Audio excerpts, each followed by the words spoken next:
All right, everybody, we are about to get started here in just another minute, trying to get all the notes and everything together so we can get started for today's topic for entertainment talks being online versus IRL live entertainment.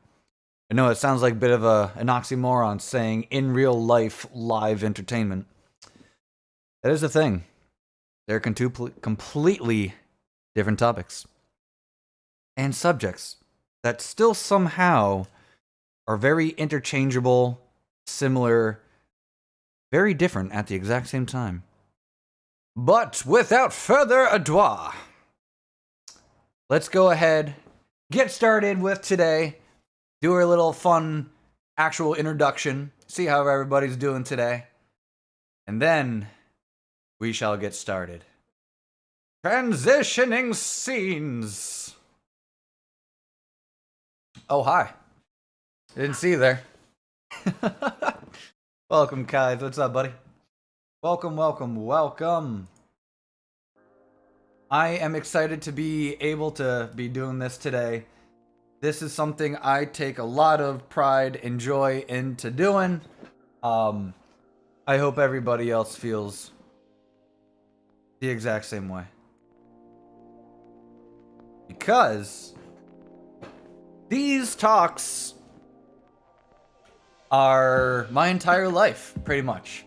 Everything I have done for the span of the entire time I've worked in the entertainment industry, or the entire time I've spent trying to figure out how to simply live stream. And the process it took to do that, the process it took for me to actually perform live, to speak live, it's taken me many years to figure out how to do this properly and how to have everything nice, clean, and organized so I can talk to you guys about all of this so you don't have to struggle with any of this on your own time as much. So you actually get a better sense, a better understanding of the differences between online and IRL entertainment. We're going to go through a lot of similarities. We're going to be a lot of things on things you need to focus on. We're going to be talking about different stress factors and key points. We're going to be talking about the downsides, the perks. We're going to be talking about things that are pretty much exactly the same. And then we got a ton of questions for you guys as we go on for today. I've been working on these notes and everything for an entire week, so we can make sure that we can get all this together so I can actually explain a little bit more about simply all this. You might be interested that, speaking of entertainment, I'm working on my CV for work I've done with online safety for entertainers. Very good, yes. Because the rest of that, as far as what Kides is mentioning, well, I mean, it goes with what he has to say, is because on the other channel that we have, which can now actually be found in the featured section here of Jagsy. You can see my businesses on there for Private Eye Promotions, and you can also see that On the Edge with Jags is on there. They are completely separate entities. On here, we all know what we do here. Well, now starting the entertainment talk section along with the improv comedy skits. But then On the Edge with Jags, we have our own educational system on there. The first topic actually being, online safety, which, Kai's recommended. And then eventually today, I'll actually be recording another video for that as well. A little bit more on resumes and how to land a job, how to create a cover letter, etc., etc. There's a lot of that going on. And then Private Eye Promotions is my professional video editing and videography kind of work. If you're ever interested in checking that out, please be my guest. Alright, but other than that, what we are going to do here is we are actually going to go ahead and get an early start into everything that we need to today. Before I do all of that, however, I did remember that we do need to launch everything extra that was on Discord, because I know we had the events page. I know that was actually up and running right now. I know a lot of people put that they were interested. I know it's a Monday, so it's going to be a little iffy. But doesn't matter, because I'm going to talk regardless, because I love this. All right.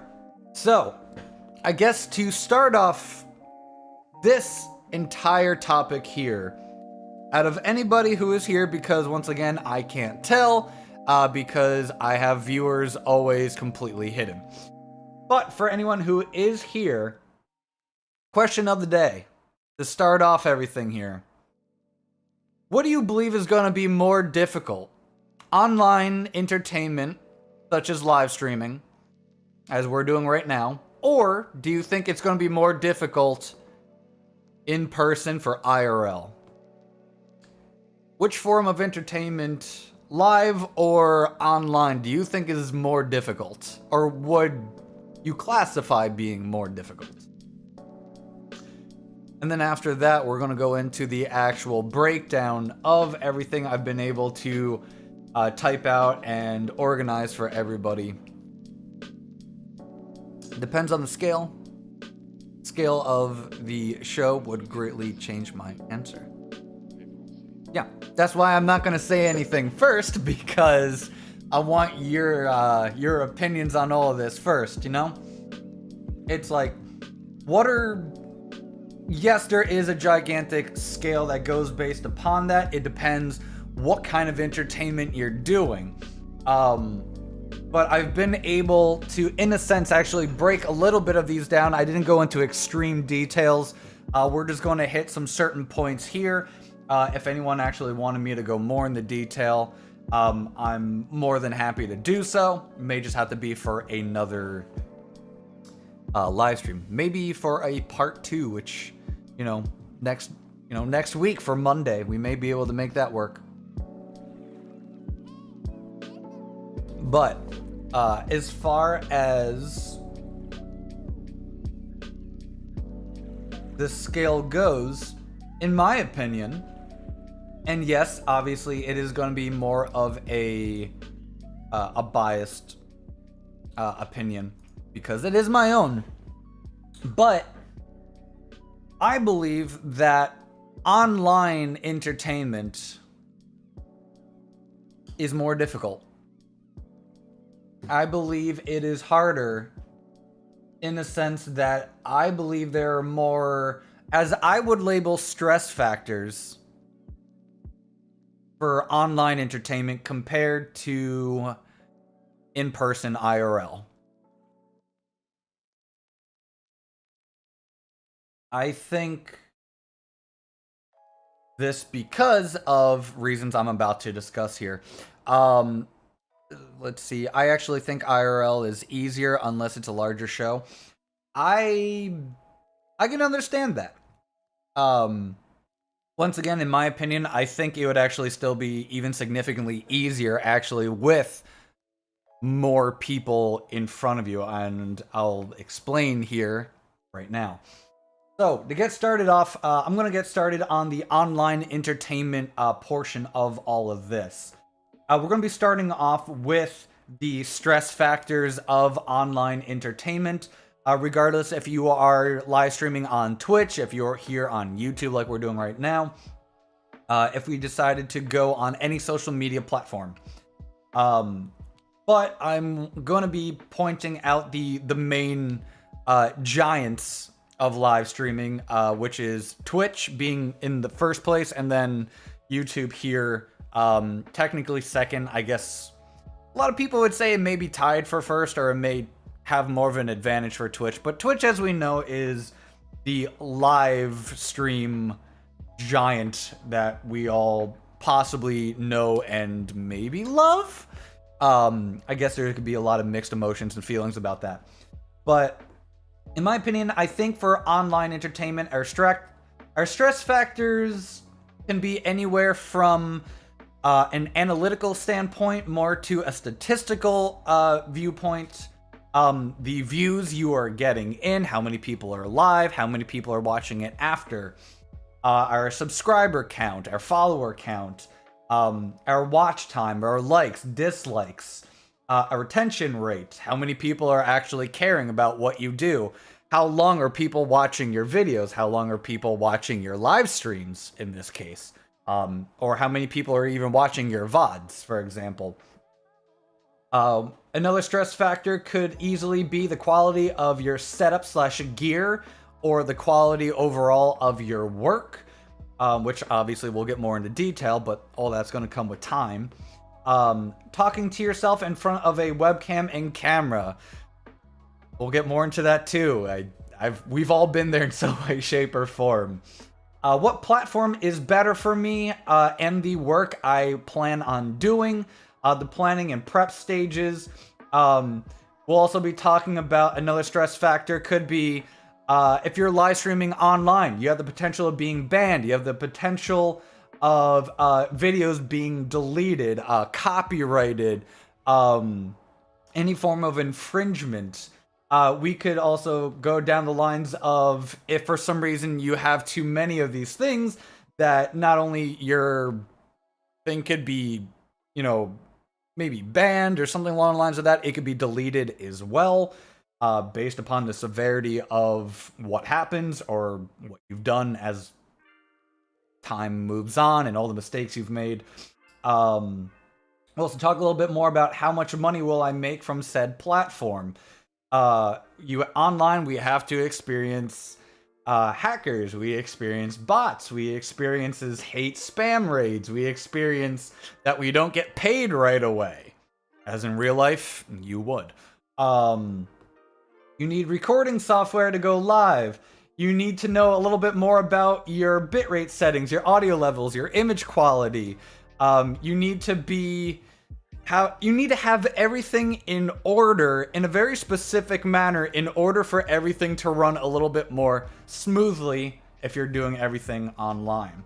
But with that also being said, that goes down the line along of you can experience stutter, you can experience lag. You wouldn't necessarily do that in real life unless you actually have, a vocal stutter, which in that case, it still wouldn't actually affect you. A lot of famous comedians and entertainers do have stutters. Even the ones online, but that's a different story. That we're talking about actual lag, that there is a gigantic delay in your performance or overall that may go based upon your latency. We'll also be talking a little bit more about the numbers needed to gain if you wanted affiliation, if you wanted a partnership, in order to gain some form of pay or monetary value. We'll also talking about how online people can leave whenever they want without hesitation, and it is more likely to happen, and there's less fear for people to just say, I'm bored, I don't want to watch this anymore. Because welcome to the online world. People can think they can get away with anything because they can, apparently. But other things we can also look about, there's a lot of distractions that go into all this as well.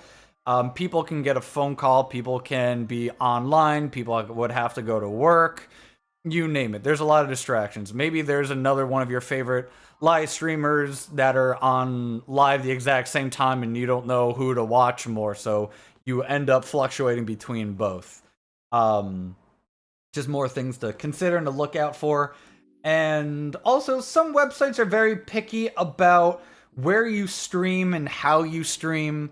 Can you share your content on other platforms based upon if you have a contract signed or even if you don't have a contract signed? Those are all of these stress factors that I personally feel like people have, especially with myself, that I would have to really take into account once it comes to online entertainment. So as you can tell, there's a lot of different bullet points here that I think really get either subconsciously or, and I think even more so unsubconsciously, that just lives inside of you as you are trying to do any form of work online. It takes a lot of time, I think, to really overcome these fears a little bit more. Is it possible to overcome all of these? Yeah, sure, it's more than possible. Are all these fears going to go away?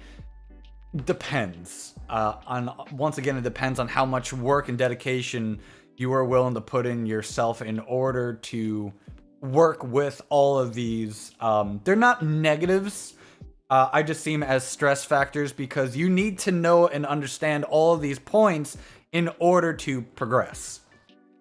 And then eventually they'll no longer be stress factors, and then you'll be able to better assist yourself and then hopefully better assist other people who may be experiencing the exact same things.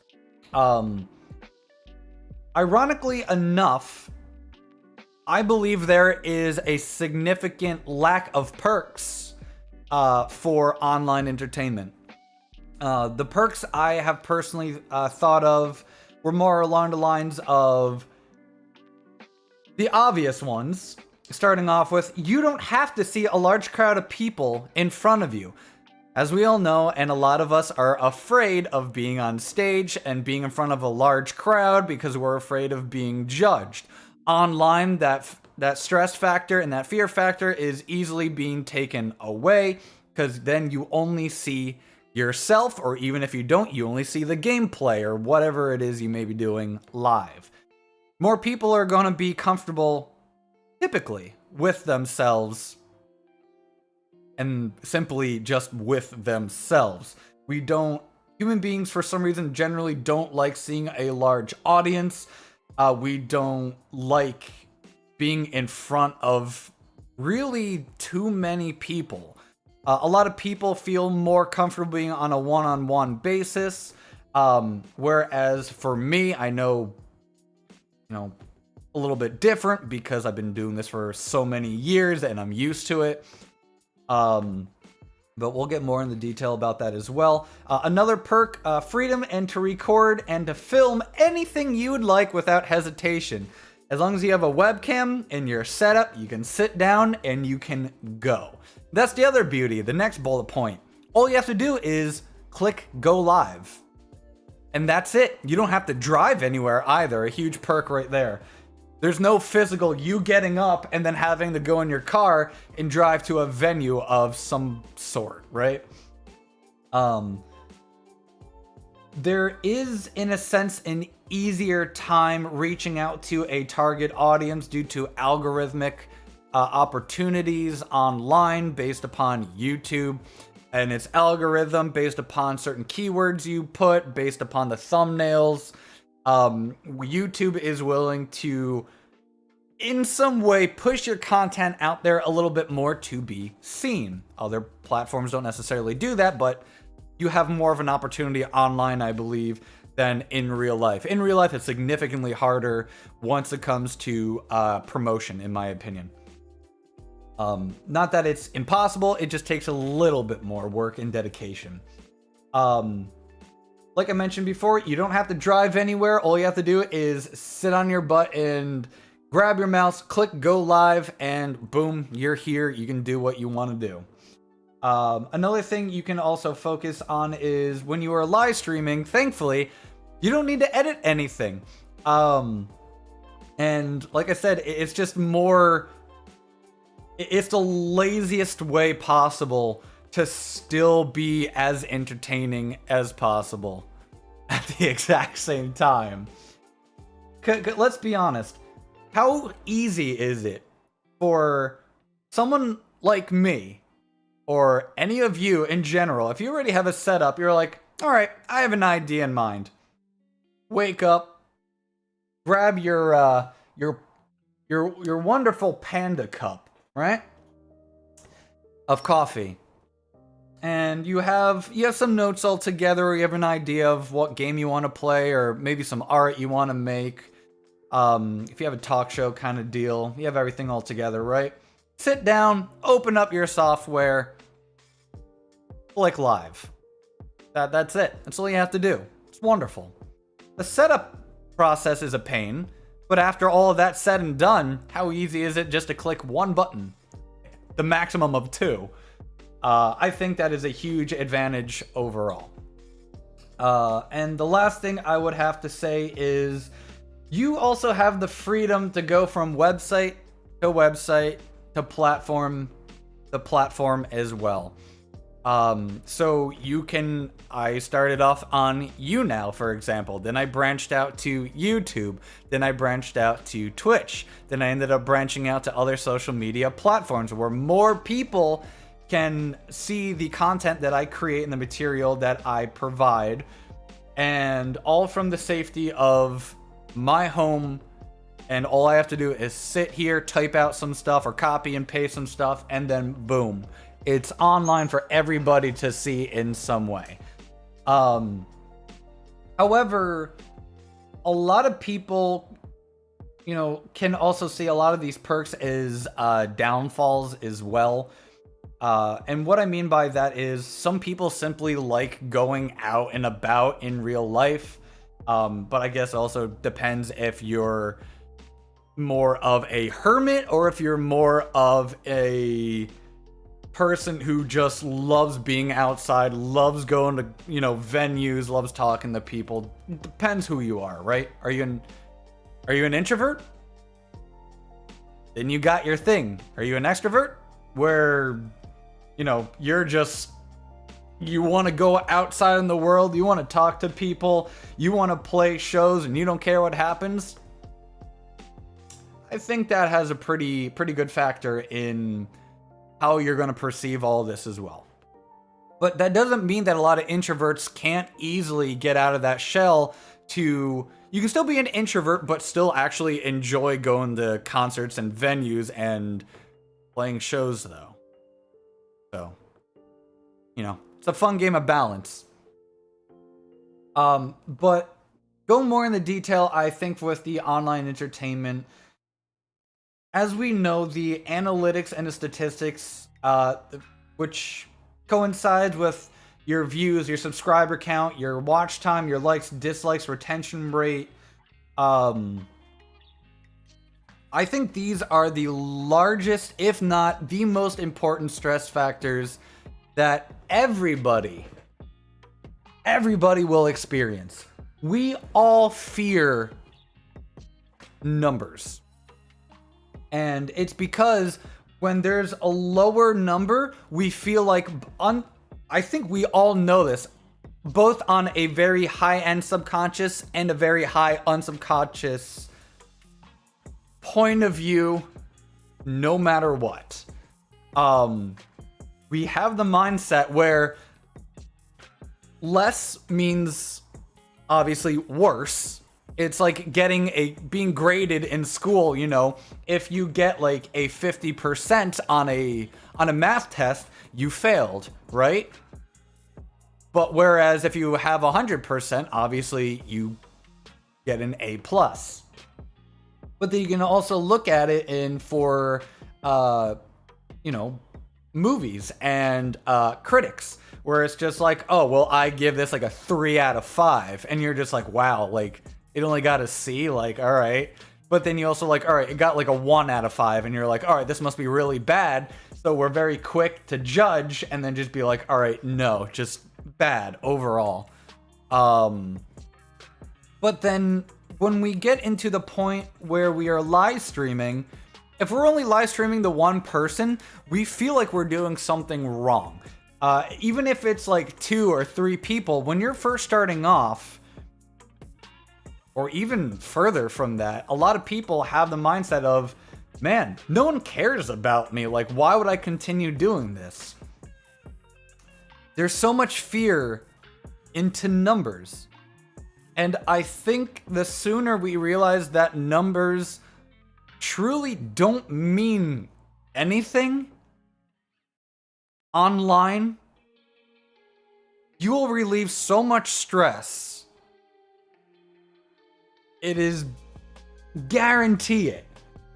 Like, it will relieve so much stress. Not all of it, because we have a lot of fears. We have a lot of anxiety issues and stuff, just by nature, that we're going to struggle with. Which, yeah, I know that's very simplistic. I know that's almost an understatement, if not understatement of the century. But we need to stop focusing on numbers so much. And I know a lot of people, if you do this already for a living, for the larger live streamers, for the larger YouTubers and stuff like that, or the larger people on Twitch or whatever you do, I know the numbers are important because they do this for work. It is their job. They make money off of it. You know, and if you are on that top 1% or 0.01% of, you know, content creators out there that are getting thousands and thousands, if not millions of views, yeah, obviously it's going to be more important because, you know, it's your job. It's how you make your money. It's how you live, right? In a sense. For smaller content creators and live streamers, no. And I understand why it may be important to you because you want to get to that point. And it's not that it's not impossible. It's just very challenging. I guess that's the best way to put it without making people freak out to the point where it'll be like, oh, well, it's not impossible, and you shouldn't say that numbers aren't important, because how else am I supposed to, you know, reach the point to where I have all these people here, and then I can start getting to the point where I'm being affiliated or partnership, you know, deal with whatever live stream program or software, whatever you call it. Okay, sure. But there's a difference between stressing out about something and seeing something as important as well. We stress about things that we label as being important to us. Everybody's goal nowadays, and I feel like for a lot of millennials or Gen Z or whatever you label yourself as, let's be honest. The dream is to be a content creator and entertainer online. Would I like that? And to be able to make stupid amount of money off of the stuff I do online? Yeah, of course. Why wouldn't I want that? That's passive income to a point. But, okay, I can't say that because I'm working for it. Passive income would just come to me without me doing any form of work at all. Okay, so, but still, it would be a form of income regardless, right? That'd be the dream. But is it realistic? Is it realistic for someone to quickly be able to gradually increase their chances and the opportunities and the odds for themselves to make a minimum of the national American income? Is it easy to do? Is it simple? Of course not. If anything, it's more difficult. What's going to make you stand out from everybody else? Does luck play into any of this? Probably. I don't know. I can't say I'm an expert on live streaming. I only know what I know based upon all the time I've ever live streamed. If you want experts, talk to the experts, the ones that have been doing it for years and who have thousands, if not like probably millions of followers and subscribers. Ask them. They're doing everything right, clearly. Whereas I'm more professionalized in the IRL section because that is my life. That's what I dedicate my entire time to. But, you know, I do want to get more questions in here too for anyone currently watching as well. As far as online entertainment, do you A, agree with what I'm saying? B, and I hope you have point B here as well, what are some things you disagree with as far as online entertainment goes? And what do you think a lot of the stereotypes are about live streaming? that you believe also cause a lot more of these stress factors. You know, another big one is you need to do this every single day. You cannot miss a day without getting a video. I think people are too strict online as well. Everyone thinks they know what's best online too, and that it's impossible. Just because something works for you doesn't mean it works for other people. Even what I'm saying here, just because I'm saying it doesn't mean it's going to be necessarily true for everybody. A lot of people can relate in a sense to what I'm saying and what I'm talking about. Obviously, not everybody's going to agree with it, which is the beauty of all of this as well, I think. Stereotype. Streamers are couch potatoes who live in their parents' basement and can't get a real life. Yep, and I hate that stereotype too. There are some streamers out there and content creators that I think are fantastic, and I think without their form of entertainment or comedy that they bring, my life would be a little bit duller. And I would I would hate that. I spend a lot of my time researching and literally developing all the skills and education that I have for what I would like to do on here, or obviously in real life as well, to not only better the way I speak, but to better the way I entertain, the better myself once it comes to some form of comedic value that I wish to bring people when necessary, or just whenever I feel like it, right? But I think it's not fair to say all streamers. I don't know what that noise was. Yeah,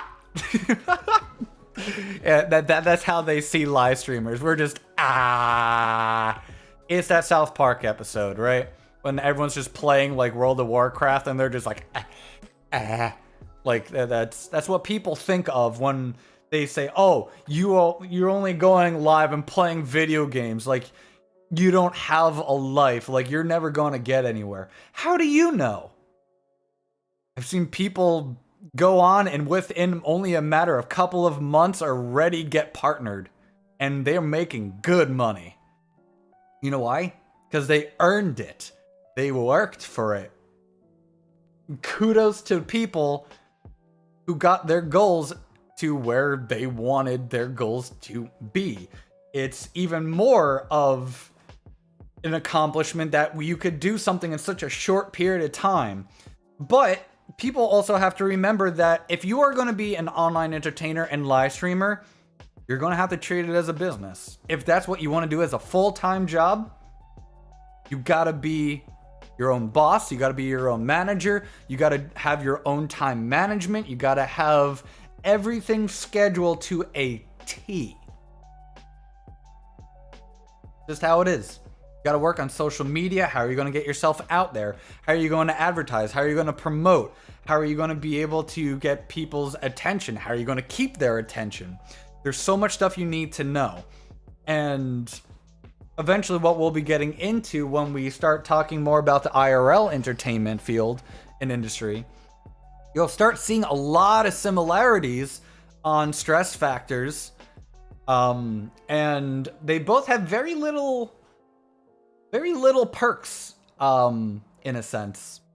But obviously the perks are going to be more biased because it depends on what kind of person you are and how you perceive both of these fields. And, you know, online can just be significantly easier for one individual, but then for someone like me, performing in real life is so much easier than being on here.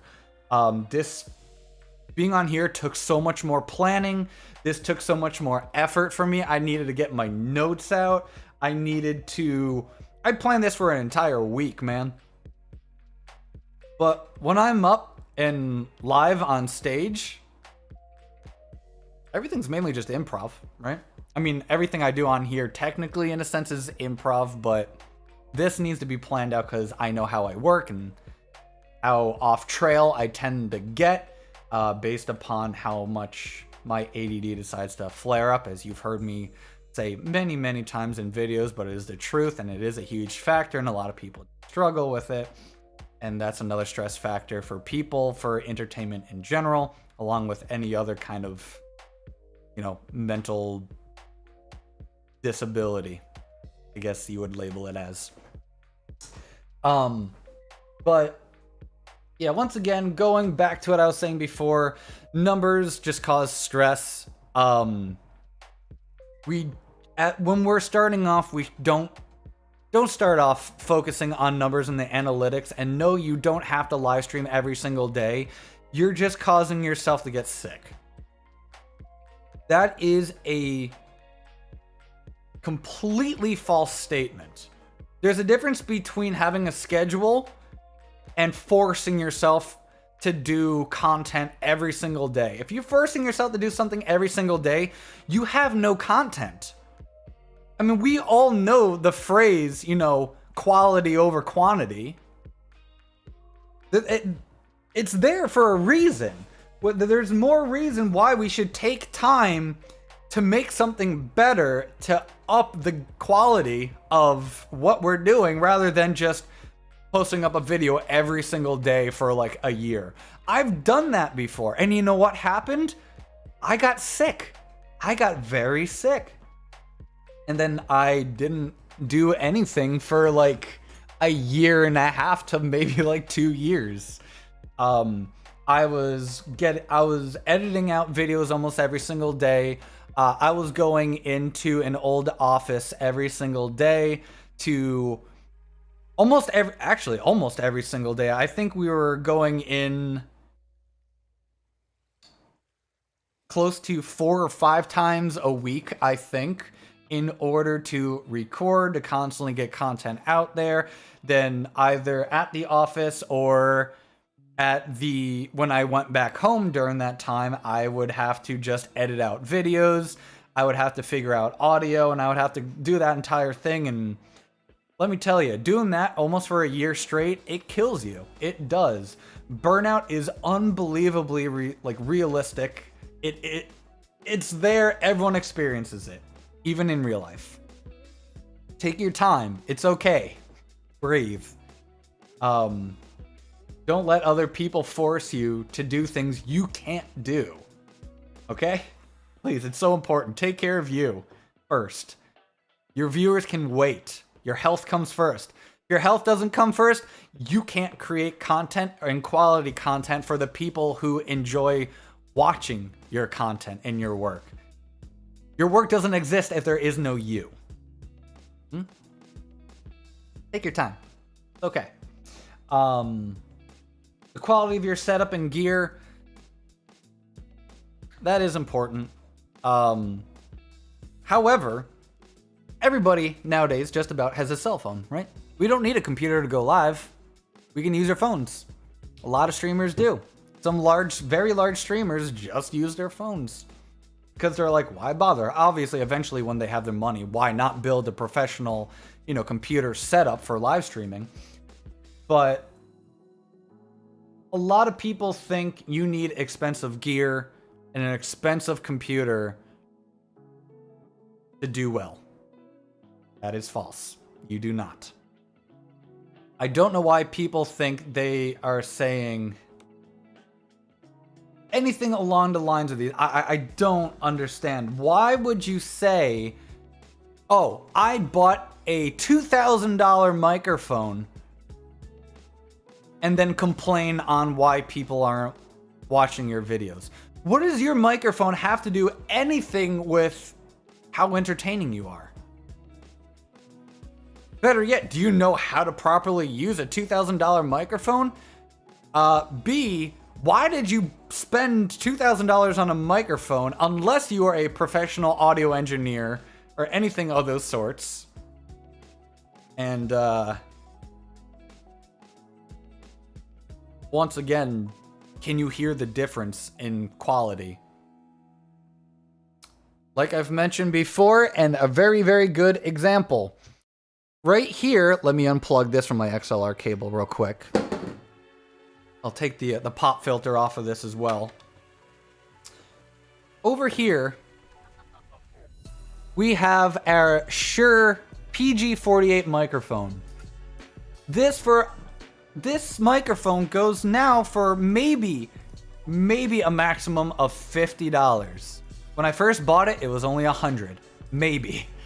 So $50, right? My microphone that's off screen that you can't see is an Audio-Technica 4040. This microphone goes to a maximum of $400. I will not say how much I got it for, but I can definitely let you know, because I'm good at negotiating and making deals, I did not get it for that much. However, that's how much this microphone can go for. So I was able to negotiate the price down. I am able, because I took the time to learn and teach myself how to make this $50 microphone sound exactly the same to the human ear as my $400 microphone. And a lot of people might be saying, how is that possible? It's easy. Okay? YouTube videos. Research. And then work on it. Everything's just research and then do it. Right? That's it. How do you actually work between them? Use different filters. Use your compressions. Understand the gains of the microphone. What's your treble, your mids, your lows.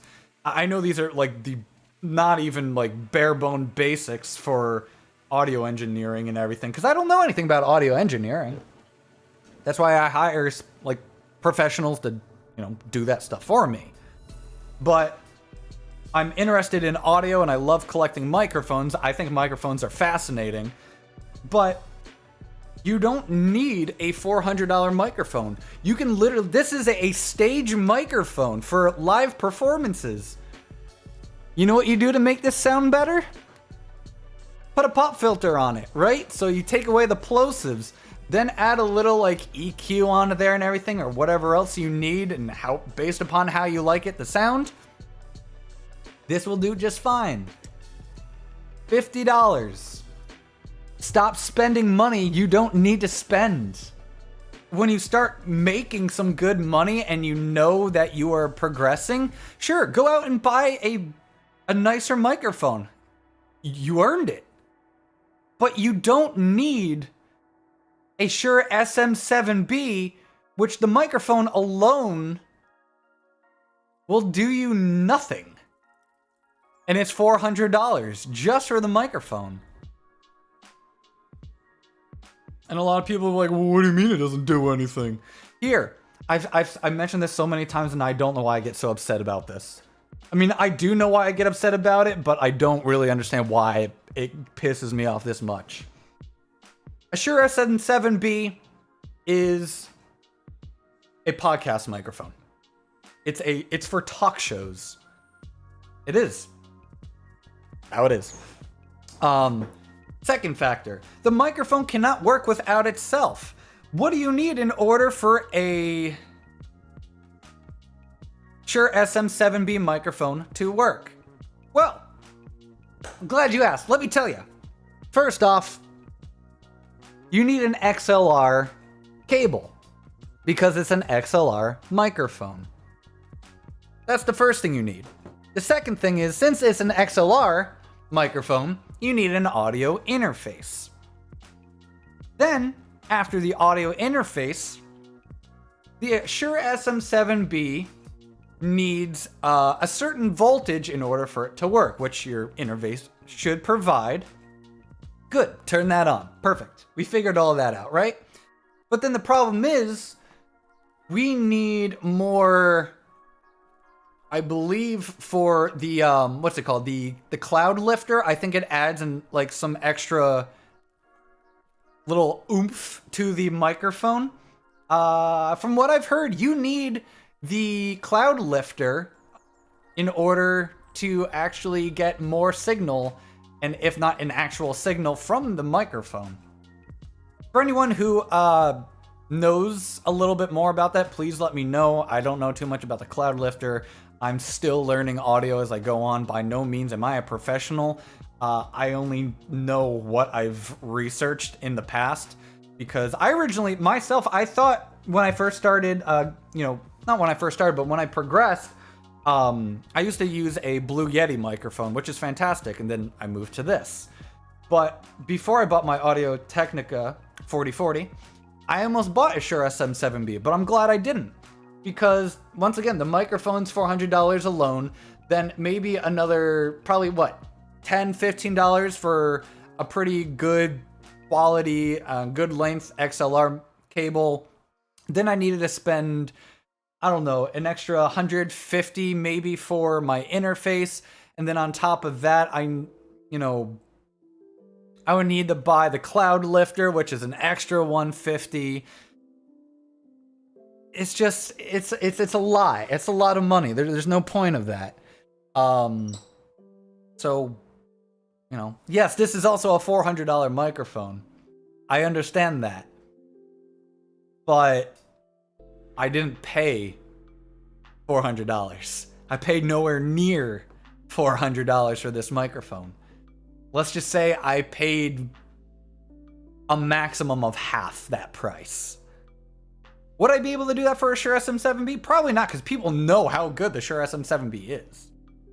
Everyone talks about it. It's an overhyped microphone. It sounds beautiful, don't get me wrong. It's a beautiful, beautiful microphone. But if you're a beginner, you don't need the AT4040 or the Shure SM7B. Get a cheap Shure microphone, $50. You can make it sound exactly the same. Then work your way up there. You're probably shaking your head at the mic I showed you my shopping cart. I don't remember the microphone you got. I don't remember for the life of me. And I don't apologize for going on that tangent either. You know why? Because beginner streamers should not be investing in hundreds and hundreds of dollars in equipment thinking that's what's going to actually help improve the quality of your work. It's not going to improve the quality of your work. You improve the quality of your work. Thank you. So, please stop wasting your money. Do your research. And you'll be good. You'll have money. You know how hard that is? But anyways, moving on. Talking to yourself in front of a webcam or a camera, that's awkward. I will tell you what, that is one of the most awkward things I have ever done. Has anyone here, do you remember the first time you saw yourself on a camera? And when you have everything all together, and then you look at it, and then you're looking at yourself, and then you hear yourself talking to everything, and you're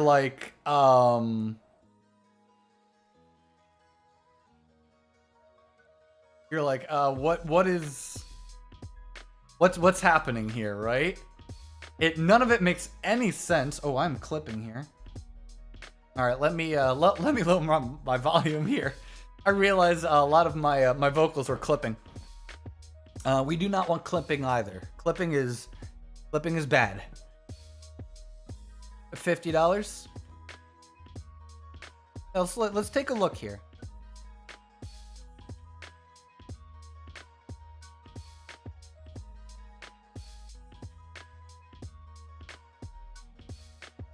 Okay. So you got the TalkGo USB microphone. I've personally never heard of this by JLab. It is a $50 microphone. Okay. Well, let's look at some specs here, because this is strictly a USB microphone.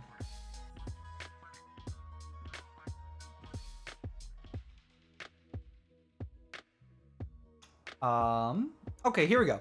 The 24-bit depth, 96 kilohertz sample rate, a 2-directional pattern mode, 2 condensers, has a quick mute button, a volume control, plug and play. So it's your standard USB microphone, in my opinion. Which there's nothing wrong about that, and there's nothing bad about that either. Because it has really little to, I mean, sometimes it has a lot to do with the microphone, but if you also really take the time to research and learn how to use your microphone and how to mess around with the levels and the background noise and stuff like that, you can get some very clean sounds out of anything. So it says professional grade recording. Like we mentioned, the 96 kilohertz 24-bit ensure the recording is clear, detailed, offers great dynamic sound range for everyday use. With its compact fit, lightweight build, you can bring it anywhere, anytime. Yeah, it's a USB microphone. Of course you can. Cardioid microphone, and also has Omni mode, which are the different patterns. If you don't know what they are, look them up. Marketing. Yeah, exactly. I'm no spokesperson for JLabs, but if I were to be, I'm not. I don't know how good your microphones are. You wanna send me one so I can do a review on it? I'll do it. I love microphones. I'm one of those people. I'm an audiophile. You're a what? You're sick. No. That means I love audio. Like, I love sounds. Okay. Old joke. It changes colors, apparently. Has a small function of RGB. It has a 3.5 millimeter auxiliary input for real-time listening with 0 latency. That's good. That's very important to have, or else, have you ever tried, like, talking with a speech jammer on? Yeah. Not fun. I dove down the JLabs brand because I got wireless earbuds from them, and that I thought rocked. Then I was like, okay, headphones. What about a mic? Yeah. Perfect. Let's see what else we got. Includes TalkGo microphone 5/8 input for swivel mounting. Good. Has a 90-degree nickel-plated connector. I mean, that has nothing to do with the microphone itself. Where's our actual functions? Oh, here we go. This is a good comparison. So it's a it's based upon the TalkGo compared to the Blue Snowball. Price, like, range. As we stated, the TalkGo by JLabs is $50. The Blue Snowball, obviously created by Blue, is $70. So only a $20 difference. The TalkGo has a quick mute button. The Snowball does not. Plug and play, they both have. They're both USB. Condensers, TalkGo has 2, whereas the Blue Snowball has 1. They both have 2 different directional options, both the cardioid and Omni. They both have metal mounting foldable stands. Apparently the TalkGo is the only one that has volume control. The Snowball does not. Headphone jacks, TalkGo has one, Blue Snowball does not. Recording sample rate, which I find a little bit more interesting, where the TalkGo is at a 96 kilohertz, whereas the Blue Snowball is only at a 48. I find that fascinating. The bit rate is a little bit higher for the TalkGo at a 24, where Snowball's at 16. And the only other difference is the microphone connection, where TalkGo is a USB-C, whereas Blue Snowball is a micro USB. Yeah, I would imagine. So, not too shabby. You got a 4.6 star rating for customers. However, that's just on the website, and websites like this could easily lie. So what I'm going to do is go on to Google and get an actual Google rating for this microphone.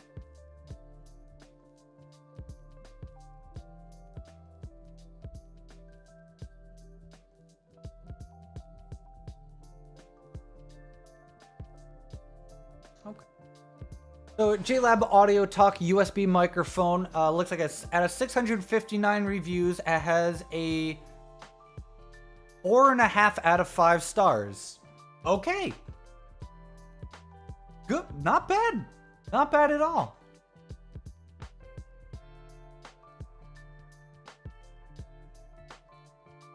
Now, I am a little confused on why there's one. Oh, it's probably a different series, maybe?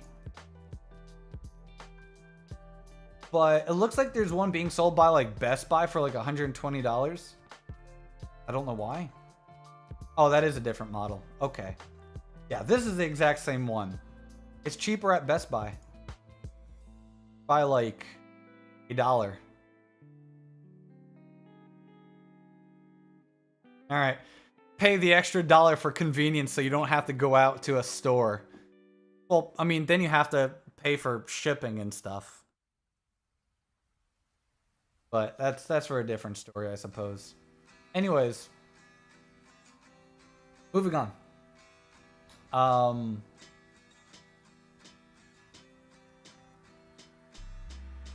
It's iffy. Like, the difference in quality is always going to vary. So, do your research. Don't spend all your money in one place. It'll be fine. Price was already ridiculous. Like I said, man, like, if you want to do this, that's the other issue for online live streaming. It's not cheap. It's not cheap. It's expensive, man. At least, like, when... Well, it's just as maybe expensive if you're, like, playing, like, live shows for, like, if you're not a musician, it can just be just as expensive. You're paying like thousands of dollars for your gear. Like, I guess it's kind of the same, right? Platform planning is going to be just as difficult for both of them and everything. Like I said, it just goes without saying, you have the possibility and the probability of your account being deleted. You could get locked out of your account. There's a lot of things that could happen. So things that can't happen in real life. I mean, you can be banned from like a venue and stuff like that. So I guess maybe that's the equivalent.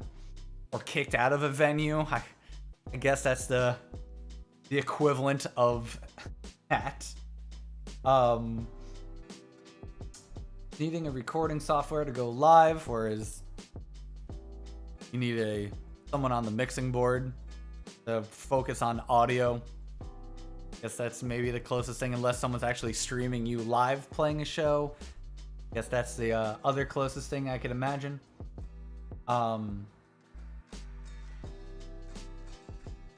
Alright, yeah. Hit me with that sweet other side tangent. What we're known for.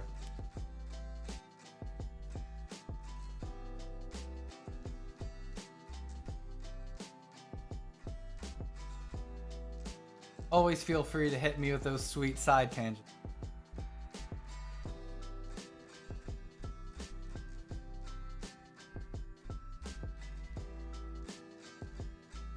Especially if we're still talking on this topic or anything that has to do with anything we've talked about or about to talk about. Yeah. Hit me with your best shot.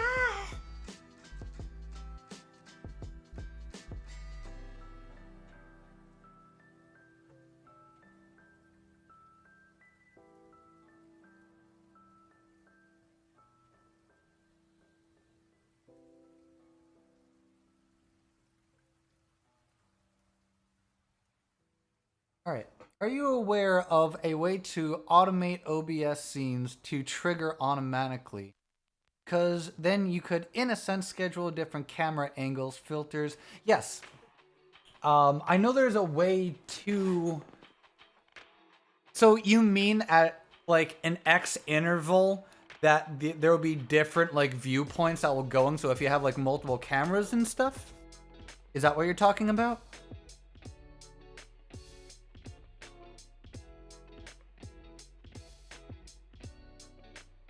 Or you mean like different like trigger events?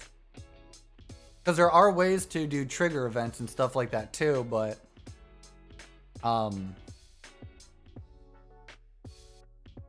I know there's certain programs and pieces of software that do allow you to do a little bit more. However, I would have to double check on OBS. I'm actually, unless there's a plugin or something we might be able to use.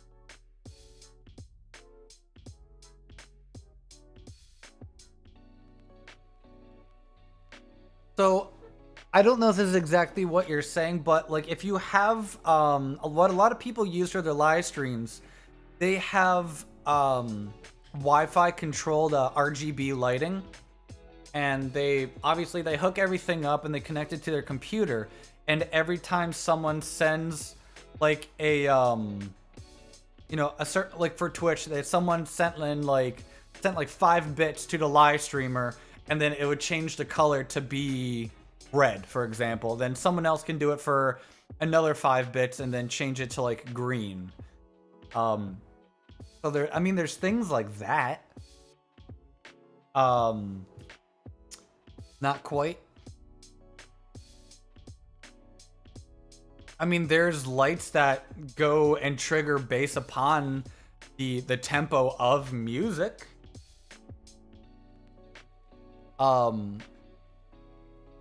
Like I said, I mean, I'm trying to get a better understanding of what you are actually trying to get at. I don't think it's clicking in my head right away.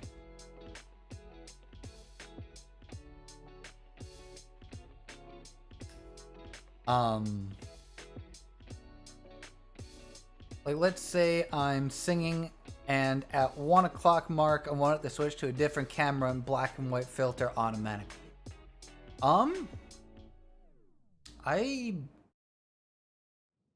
I believe so. I think we do have.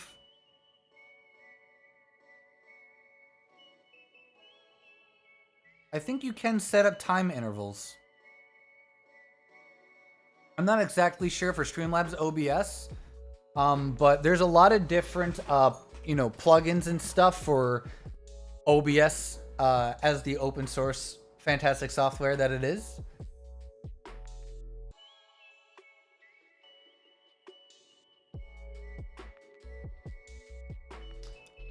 If you wanted to do it in real life, you have to purchase a camera for like not well, obviously you need a camera, but what I'm trying to get is a like a switchboard kind of to go around with the different things, and then I think eventually, depending on what you purchase, I think you can do stuff like that as well. But because I know for what is it, Black Magic, I think for their gear and everything, they have like different pieces of equipment where you have different little pads you can change the cameras if you have multiples, and then you can set them to different points, different time intervals for them to like switch and stuff based upon what program you might be using and stuff like that. So you can do stuff like that. It's tricky, but cool. That was something eventually like I was actually thinking about doing as well, because I have one webcam here and I was thinking about actually trying to figure out another way for me to use a different you know, viewpoint as well.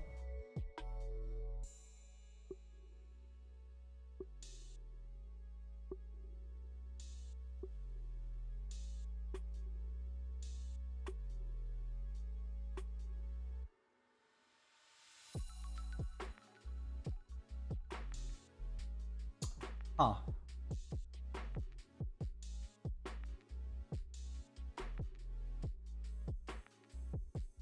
Are we experiencing some weird issue here, or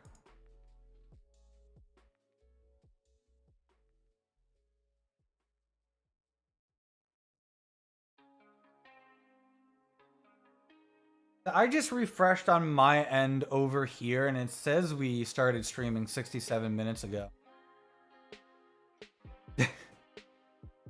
Cool. Got my first dislike on the video. Awesome. You know, something like that used to faze me, but now I'm not on YouTube for any other reason except for me to simply enjoy myself. And to simply just chill with my community and other new people. Alright. So apparently, there's someone on here who thinks I do not know what I'm talking about because, as I stated, I'm not a professional live streamer. I hardly label myself as a live streamer. I don't know as much as other people about live streaming or on, like, really that form of online entertainment. I only know what I know because it's only done it for a little bit. Thank you for helping out the algorithm a little bit more. I appreciate it. Dislikes mean nothing. Not only that they mean nothing to me, but they mean nothing for YouTube. Here, once again, the dislike button. As I mentioned before, this is something that causes so much stress for different like live streamers and for content creators. Anytime, there's no reason for YouTube to have a dislike button. Why do they have that? What is the purpose of it? If honestly, it hurts a content creator more if someone actually just did not do anything. Because by hitting like or dislike and watching the video, all do the exact same thing. Right? They all push content outwards. That's all they do. It helps the algorithm. But if you actually want to hurt the algorithm a little bit, you actually have more option to hurt somebody by not doing anything. Because you're not helping them in any way. If for some reason you have some weird point where you hate them so much, you dislike their content, you're better off not doing anything because then you're not helping them and the algorithm push them more to be more noticed. That's from what I've seen. Am I 100% right on that? I don't know, but it's from what I've seen. Why? It's basically the silent treatment. The silent treatment hurts, man. You're better off not doing anything. But, you know, that's just me. Yeah. Some people who actually work on the analytical and statistic team of YouTube who deal with that whole portion even stated the exact same thing too. Like I think it was an interview, I think I mentioned this a while back, but they did an interview with like Mr. Beast. And one of the guys who work in the analytics team for YouTube basically stated, and I'm very poorly like paraphrasing here, but the likes and dislikes are the exact same thing and there's no difference. But if that's the case, why do you have the opportunity to dislike or even like? I mean, might as well just get rid of the dislike button because screw it. If they do the exact same thing, it's irrelevant. I've never once, in my entire time I've been on YouTube, have I ever clicked the dislike button. I've never clicked the dislike button before. If I don't like something, I'll stop watching it and I'll never come back to it. Why? Because I have a rational mind of just thinking. And it's not that if I really dislike it, I'll literally just never watch it again. If I just I don't like the video, you know what I'll do? I'll stop watching the video, and that's it, and I'll go find another video. If I don't like that, I'll do the exact same thing. Because if I engage with the likes or dislikes, that's just helping boost it. Why would I help boost the content creator's algorithm if I don't like their work? Why would you do that?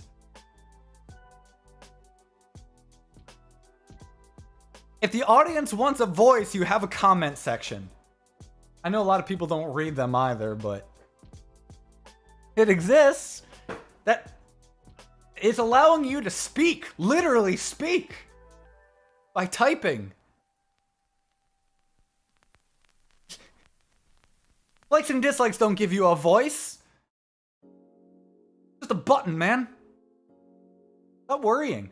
You know what? If my YouTube channel fails, it's not going to. You know why? Because I don't take it seriously. You know what I do take seriously? My two in real life jobs and my wife. My family. There. I said it. Those are the only things that I care about in my life. I mean, I care about my YouTube channel. I love it by all means. I have a blast doing this. I have a blast chilling with you guys. But if for some reason this dies, you know, I'm not gonna be, you know, I mean, I'll be hurt. Don't get me wrong. I'll be really, really I'll be bummed. But you know what the beauty of the internet is? You can do it again. Or if one fails, also another reason why I have another channel too. And that's not the only other channel I have. I mean, it's for different work, but I have different channels for different various reasons. But, you know, and that's another thing too. Don't take it seriously unless you absolutely need to. If this is something how you make your money and this is your full-time job, I get why you would be taking it seriously. It's your job. You should take your job very seriously, regardless if it's streaming, if it's content creation by making videos, or if you actually have a stereotypical like 9-to-5 job like I do. It's your job. Take it seriously. You're supposed to. You know, money's great. But being online, we're all on here because we want to entertain, we want to have fun, we want to chill with our community in some way, shape, or form. Just, you know, avoid all the stress factors because that's the only thing really holding us back from doing more. But when you see all these stress factors as opportunities, then you can start growing. Simple, right? Man, look how bright that got. All I did was open up Notepad and then boom! My face is as lit up as Christmas. And for all the stores that are putting up the Christmas supplies already, at least let Halloween pass first and at least have Thanksgiving pass first. I know how exciting it is, but still have 2 quote-unquote holidays to go. You know, you do you, but just saying I may be a little bit too early. Another side tangent. Anyways, you know, that's what I have to say a lot about the online entertainment kind of portion of it, though, because let's be honest, there's really not much that really goes into online entertainment other than stress factors. And you just gotta have your setup, do your research like everything else, and have fun. It's what both of these topics are about. It's just having fun and having the time of your life and spending it with the people you care most about. Obviously, online, you're going to be focusing more so heavily on your community, your viewers, your subscribers, your friends, family, whoever watches you, right? And in real life, no different. You're just hanging out, having a good time with your friends, family. Same deal. You're a content creator and you play live shows and you have some of your community members actually going to some of your shows, and I guess technically you can hang out with your community members still, which is pretty cool to actually think about. Well, let's move on to my favorite topic and favorite portion of this topic, the IRL entertainment. But before we do that, I'm going to take a very small little break here real quick from talking. Going to get myself some water, something to eat, so my blood sugar doesn't decide to drop on me and I end up face planting. Face planting? Planting? Face planting. It's been a long week. Long week. On my keyboard. I do not want to just pass out and have the entire keyboard engraved in my forehead. So, we'll be right back. And when we come back, we're going to be talking about our IRL entertainment. And then after that, we'll get into the similarities between everything and then a lot of questions, a lot of Q&A kind of stuff as well. So, give me a minute. BRB.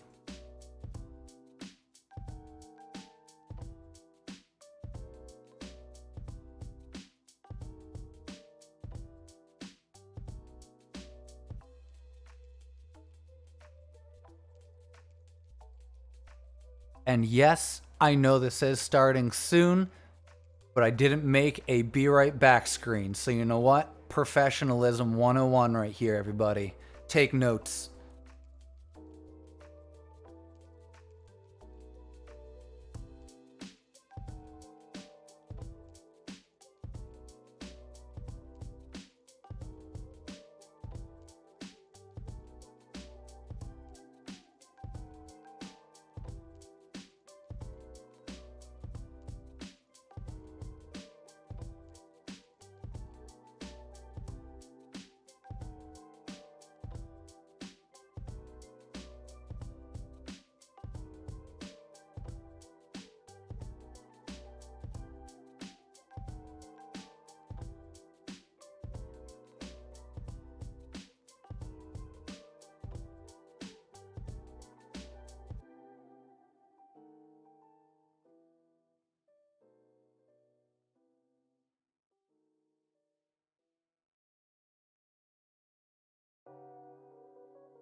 Cool. I should add the muted emoji back to my live streams. You know what? I'm bringing that back. I'm bringing it back. You don't even worry about what I was saying. It wasn't important. I was just saying that I am back and I got ice cream and animal crackers because I don't have food at home.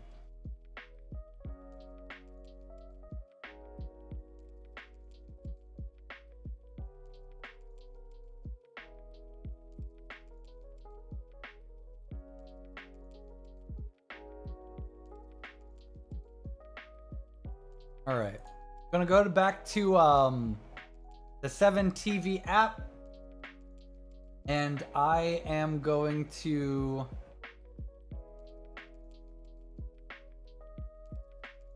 upload some emotes here.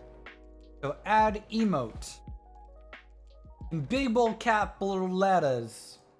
I'm gonna call it mute. We do have a mute button.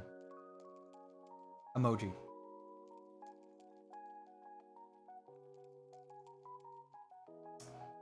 Needs a 128 by 128 at least. I like this one better, honestly. I'm gonna upload this one.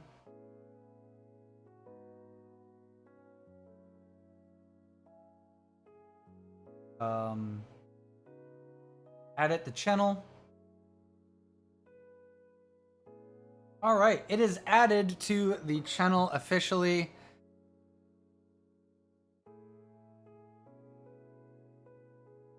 Okay, perfect.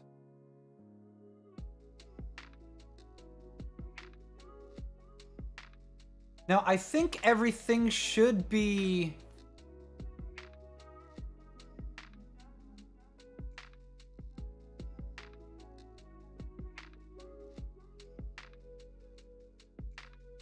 All right. It may not be uploaded right away, but it should be working here, possibly.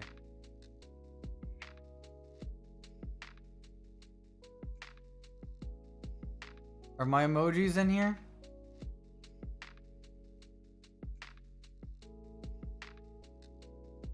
Better yet, how do I activate those emojis?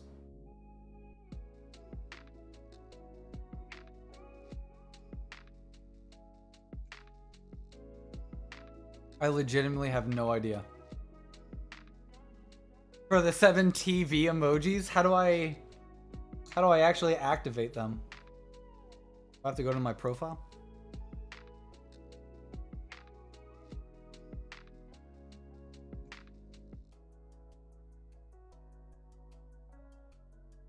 Or should they just automatically work? I got a text message. Allow me to be unprofessional one more time. Cause... oh, why not?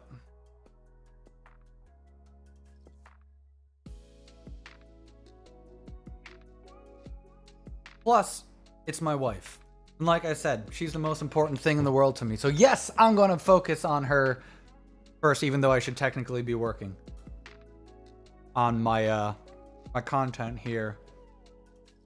All right, anyways. Going back to conversation here.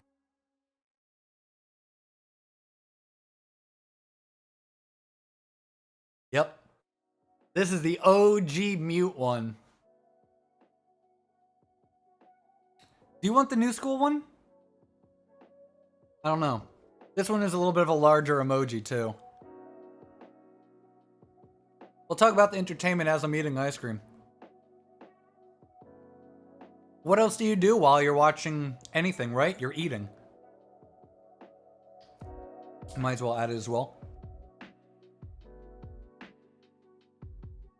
All right. You know what?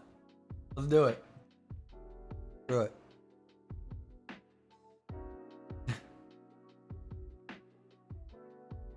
Let's go back to the 7 TV app. Emotes. Add emote. I'll name it Mute 2 because I'm a nerd.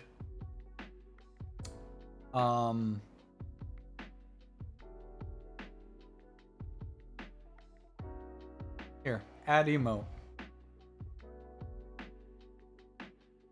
Upload. Knowledge. Add the channel.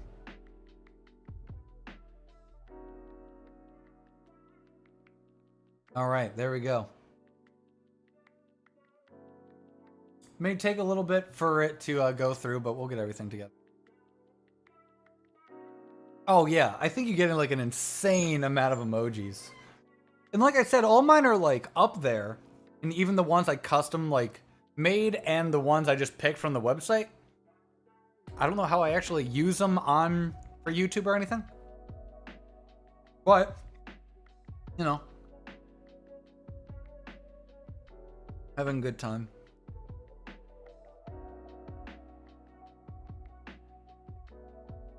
You know, I also find it pretty great that, actually, you know what? I'm not going to say that. No reason. Scratch that. Let's talk about the IRL entertainment. Things you need to focus on, or stress factors during a music event. Like I said, you can play live music on while you're live streaming. You can do everything you're online.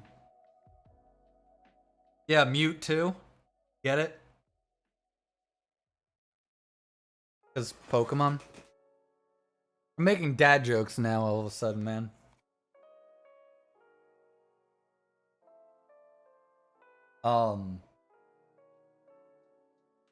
But yeah, for musician wise, we'll have to look at, you know, if you're trying to look to book a venue, you have to find the proper venue that you want to play at. What kind of venue is it? Is it specifically for your genre? What other bands are going to be playing with you or that you would like to play during the show? You know, driving to the venue. Do you have the right gear? Do you have gear at all? We'll talk about a little bit more, like, once again, promoting, advertising, creation of posters, flyers, social media outreach. Talk about time management as well. More stress factors are, do all the bands playing with you, you know, does it make sense for them to be playing a show with you? Things to consider. Ticket sales. The time of performance is limited because they generally only give you a little bit of time based upon how much they can give you. Gear failure, shorts, breaks, kind of like everything we have online as well. Like I said, so a lot of these has similarities. Merch sales, that goes for both online and this as well. Stage fright. Yeah, makes sense. Remembering all the songs that you need to play, remembering all the lyrics if you are the singer. Usually needs to be planned out more than a good couple of months in advance. That is the major difference between in real life and online. Online, I mean, yeah, sure, you could do that, but you typically won't. You'll click go live now because you can. However, people aren't just going to randomly show up the last minute if you decide to do something in real life. That's not how it works. That'd be awesome. That's not how it works. You need to plan very, very early in advance for a show at all. What are some of the perks? Well, pay is set up and agreed on before the event, usually via contract agreement between both party A and party B, and pay is always after the show. Whereas online, nope. You don't get paid right away. It's not how it works. But in real life, if they'd be like, hey, you're going to make money based upon ticket sales and whatnot, you're going to get paid. Easy, right? Easy, easy, easy, easy. Boom, money, like that. You get to physically hear the audience cheer, dance, mosh, sing along. There's no better feeling than having other people in front of you singing along to your music, laughing at your jokes, and having the time of their life. There's no better feeling. I personally like to see that in person. Do I get the same kick out of it online? Not as much. Do I enjoy it? Yeah, of course. But in real life, there's more connections, more personal, I feel like. And I'm sure a lot of people can agree with me on that. It's just, when you physically see someone enjoying your stuff, and like in real life, you're like, oh my god, people care, look at this, it's so cool, people know my work. But I guess online, if someone turns into a meme, then I guess that's kind of the equivalent, I guess. Human interaction. Should be simple, right? I like human interaction. I think we all do. We all want someone to hang out and chill with and to appreciate us and let us know that what we're doing is good and we are good and we're good enough. And beyond that, it's good, man. Good. Get to play your music with your friends. Simple. Get to hang out with your friends, have a good time, play the music you love, and play music with other people as well.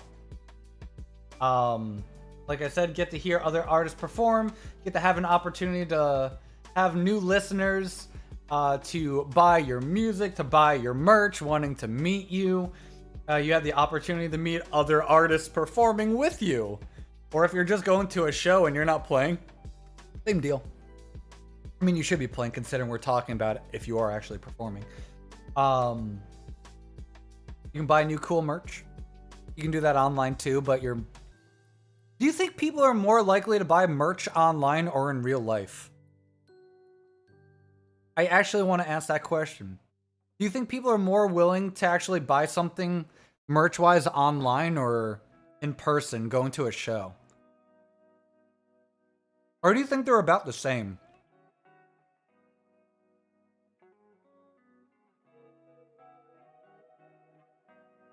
I want to say maybe more so online, maybe? I don't know. Maybe it's just based upon being, like, convenient. But if they're sold out of some... I guess maybe it plays the same way. In real life, they have it in front of them. Could have it right away. Yeah. Convenience is now, not later. That's a very good point. That's true. And then you can also like try it on as well to see if it actually fits and how comfy it is. You know? Comfort is everything a lot of the time. Oh, that's true. It is more convenient to get something now and to try it out now rather than just being like, all right, well, click. I gotta wait like a week and a half if it gets to me by that time. Versus shipping, having the wait, only seeing pics. Yeah. Very, very true. And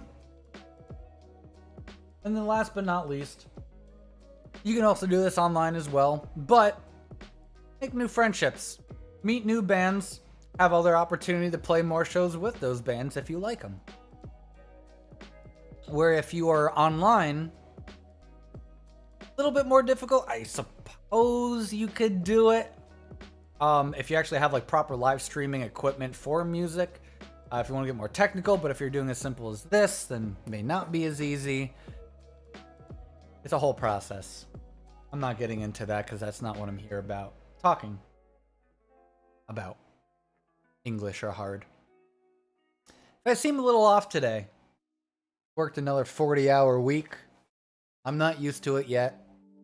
I'm getting there. I'm a growing individual who needs to learn how to, stay calm during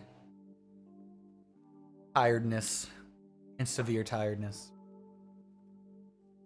Anyways, things you need to focus on if you are public speaking. One of my favorite things to do. Prep work, always. You should do that for everything. Your venue booked for the public speaking. Venue costs, same thing as if you're playing a show. For music, contract agreements, same thing. How many people will show up? Well, that goes for literally all the topics here. All the scenarios and situations. Audio issues are the same thing. Stage fright, ads, promo, marketing usually needs to be planned out more than a good couple of months in advance. You've heard them all before. Like I said, it's the exact same thing. The only main real fear and thing you need to work on is getting over your stage fright and communication skills. That's it. You're good. That's relieving mass majority of your stress right there, that quickly. Never said it was going to be a long thing. Just said it was going to be pretty similar. Now, if we were to combine in real life entertainment to online entertainment, as you may have known, even though the in real life one is a lot shorter, there is a reason for that. Because both online and in real life entertainment both share almost, if not the exact same stress factors and things for us to work on.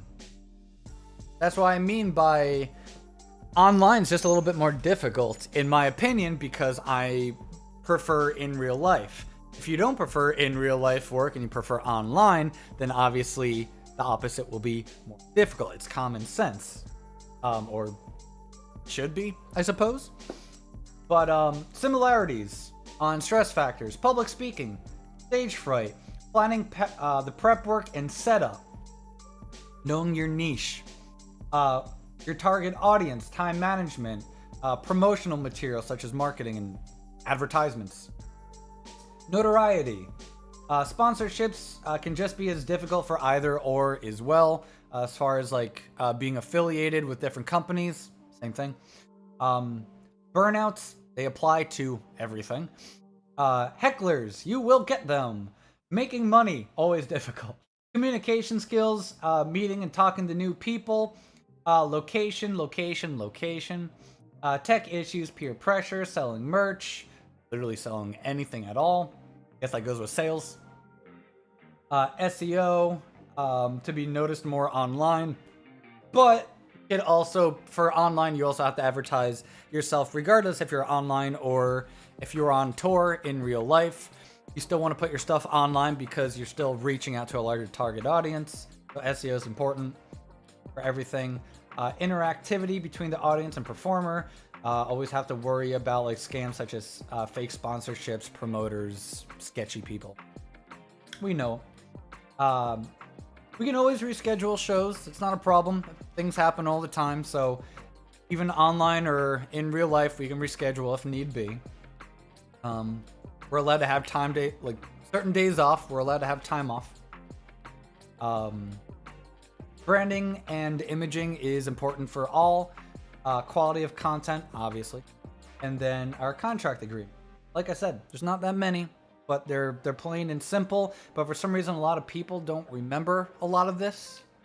I realize the more I'm doing this, the more I'm not prepared to... I'm prepared with the notes I have. I don't think I was prepared mentally because I'm a very, very tired individual right now. And doing my best to keep on and to keep going.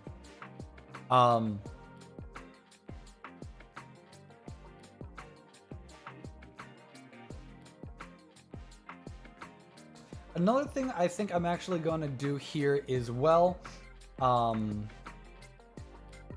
which may help a little bit as far as the speaking portion of this goes. I am actually gonna go live on the Discord stage as well for the Jagsy channel, because there's a decent amount of people online. A lot of people are busy, and people will usually be notified when I'm on there, so more people can join that may not have the opportunity to hop onto YouTube.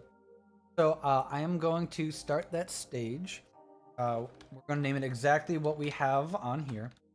So online versus IRL live and start stage. All right, cool. So we are now live on the Jagsy stage for the Discord server as well. So other people can feel free to join. I think for next time I do this, I think this is what I'm also going to be using the Discord show for as well. So once again, if people don't have the opportunity to be on YouTube, and if they have an easier time listening to on as a podcast, I mean, it pretty much is in a sense, but the live streams kind of help a little bit more because people typically like putting a face to the voice, I suppose. But moving on. And I never said this was going to take a lot of time too. A lot of this, to me, I see as common sense. I know a lot of people also see this as common sense, but some people like to know this. People need to be reminded of certain things, go more into detail about certain things. If you would like me to go into even like very specific details about all of these things in a future live stream, please let me know. I'll be more than happy to do so. Today was more about the basic understanding of pretty much what I saw as the differences from what I've seen, and how online entertainment and in real life entertainment are very, very similar. But, you know, personally, once again, to me, I see online entertainment for live streaming very difficult. Doing this alone, I think is, I realize I'm struggling with this, and it's something I'm still always getting used to. It's still weird in a sense for me to just be talking to a webcam and, you know, talking to an X amount of people online, because I'm more used to doing it in real life, because that's what I'm familiar with and that's what I'm comfortable with. I'm getting better with this as time goes on. It's just taking a lot more from me to be more chill and more comfortable, really. But some questions I do have for you guys is going to be a little bit more interesting here as well. But let's see, before I answer some questions or ask some questions here, if I can go to get a roll.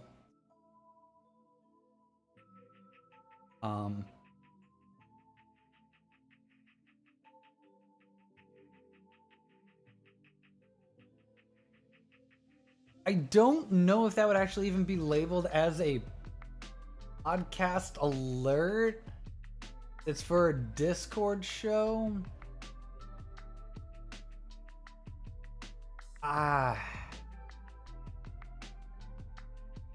That's the one thing I actually don't think I properly will remember on what to tag in for. Oh well. Moving on. Alright. I'm on here on YouTube. Alright. So, as far as I'm aware, Kides, been talking to you for this entire period of time, which is cool. It's nice to have a one-on-one. I gotta practice with one-on-one as well.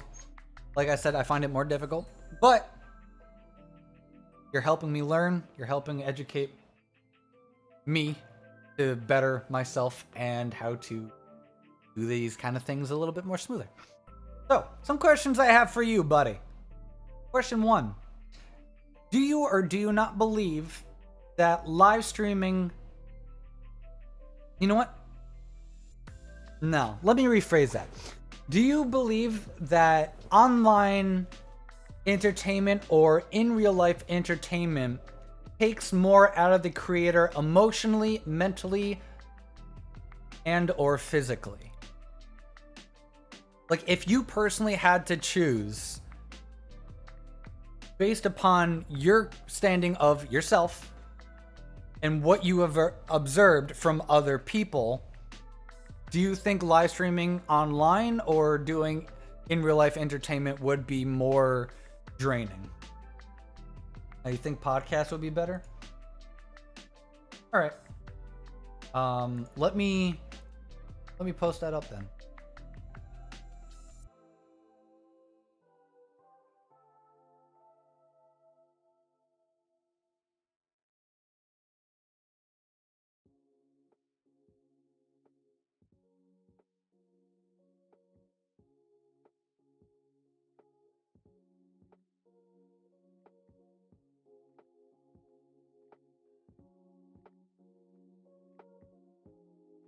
Okay, I'll put that under the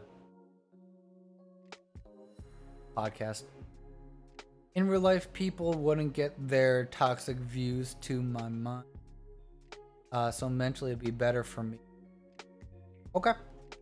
I definitely would agree with you there. In real life is... I feel like there's such...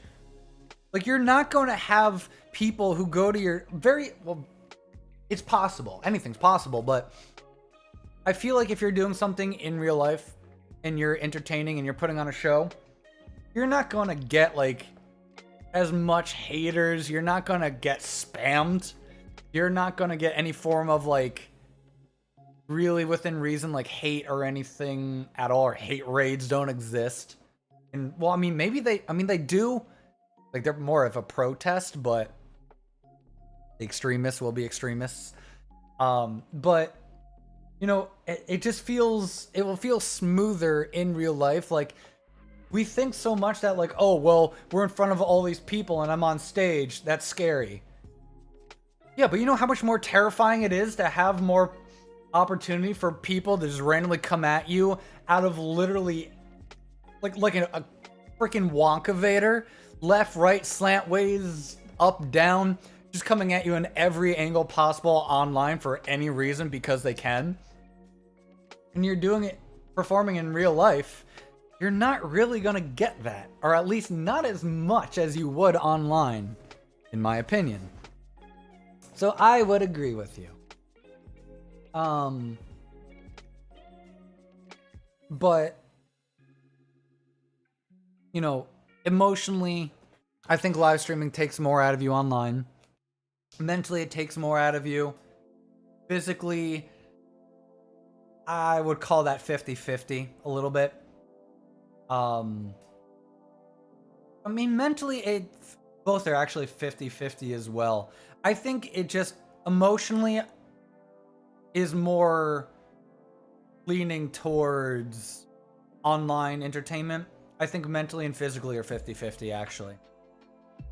I will rephrase. Take away, add on another vote to that, I think. You know, because let's be honest, doing anything in person is draining.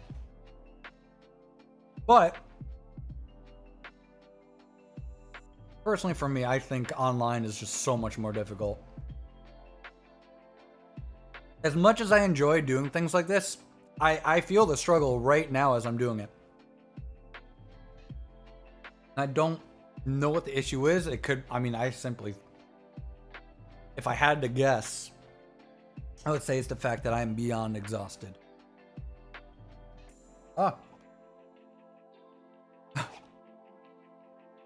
No. But I did say I was going to be doing this today. Keeping my promise that I made. Regardless of who's here and who's going to be watching later.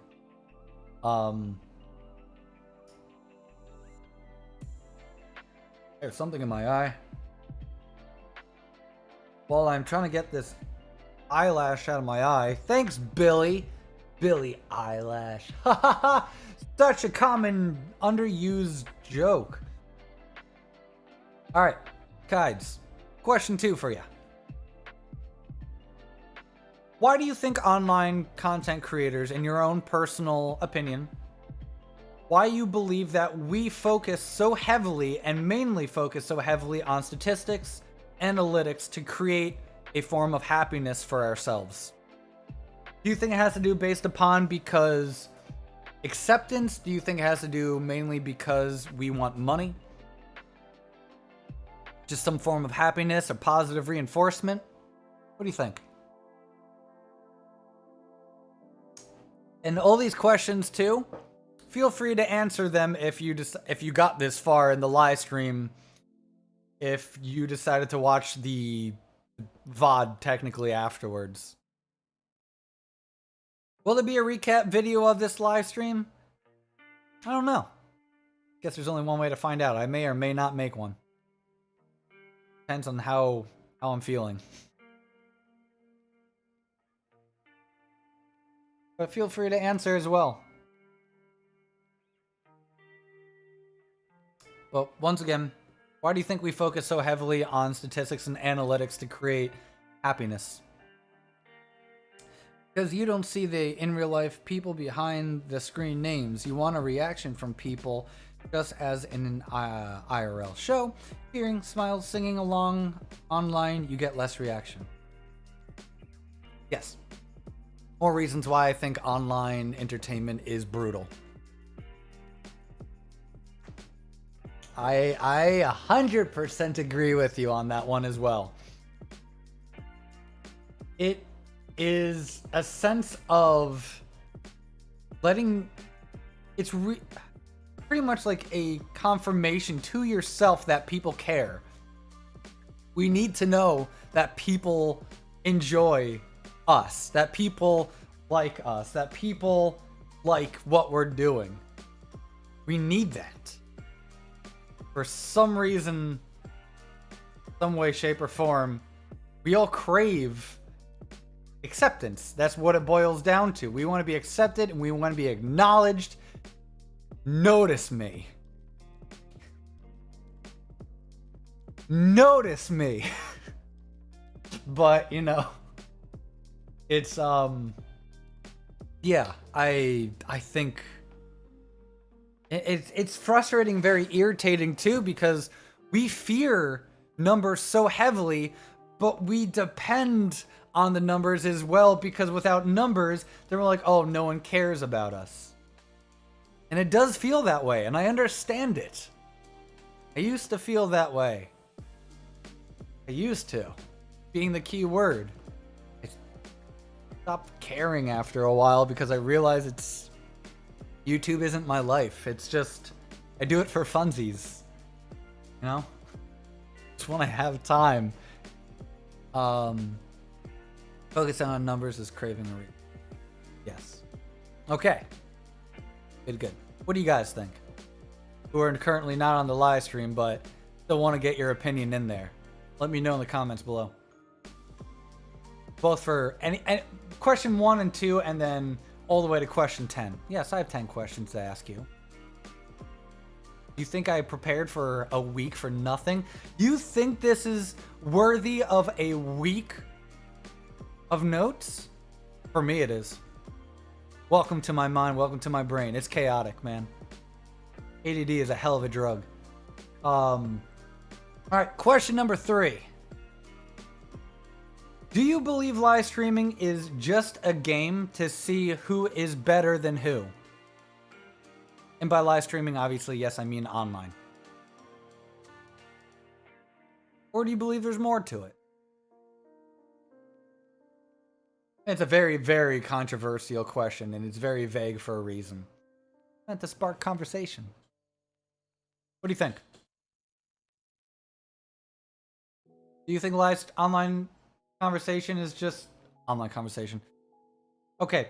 Do you believe online entertainment and live streaming is nothing more than a game for a lot of people just to see who can be better than who, or anything along the lines of that? Because to me, you know, I'll save that. I don't want anyone's opinions to be altered. But do you believe there's a good portion out there, or a large chunk of people for online content creation, for live streaming, people are just trying to one-up each other?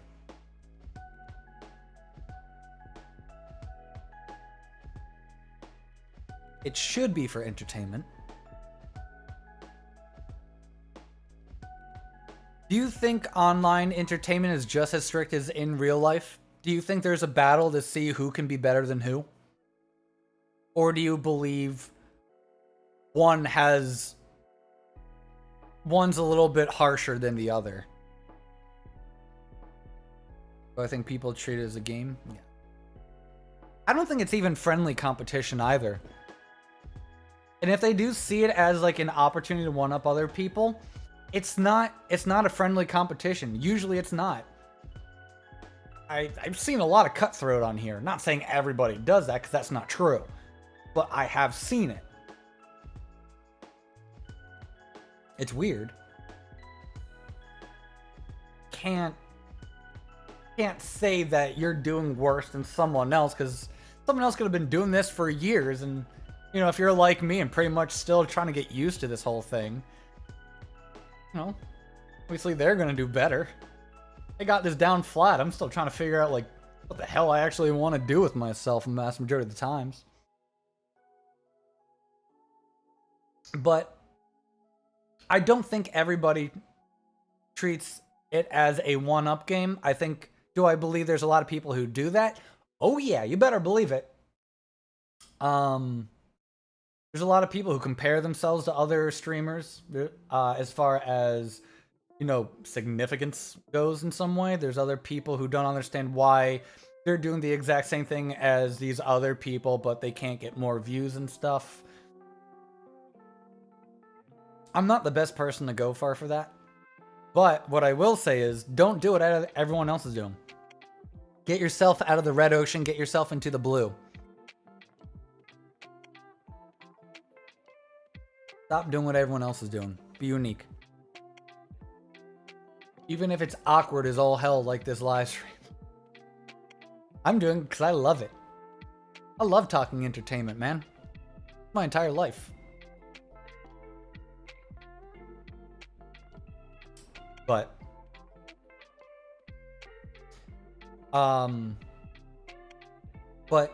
I think in real life entertainment, there's just as much competition, if anything, but I still believe the online entertainment portion still has a slightly higher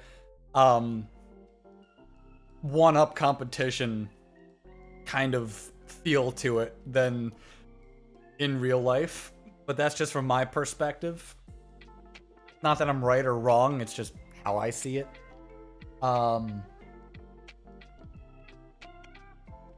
Yeah. Stick with that. Question 5. So if anyone actually does know this, please let me know, because I don't. And that's why literally a question to you, because it's the one thing I don't know and I would like to have a conversation about. If you do know, and feel free to look it up if you don't. I'm not willing to do it right now because I didn't feel like it, or don't feel like it. What do you believe is the percentage of people online entertainment / live streaming or content creation some way, shape, or form? What do you believe is the percentage of people who are actually able to bring in the national average American income for live streaming and content creation online? What is the percentage of people who can make the bare bones minimum national American income?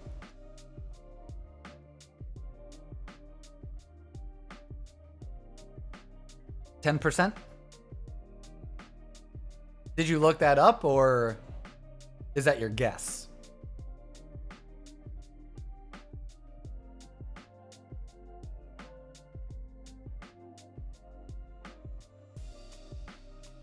It's your guess?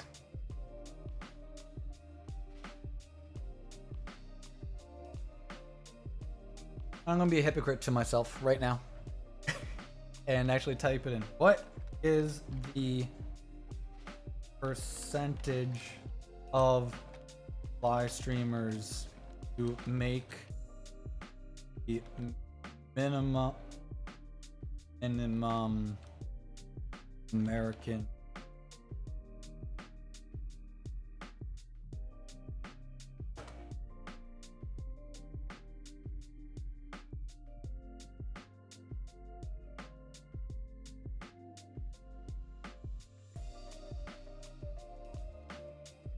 Let's see. I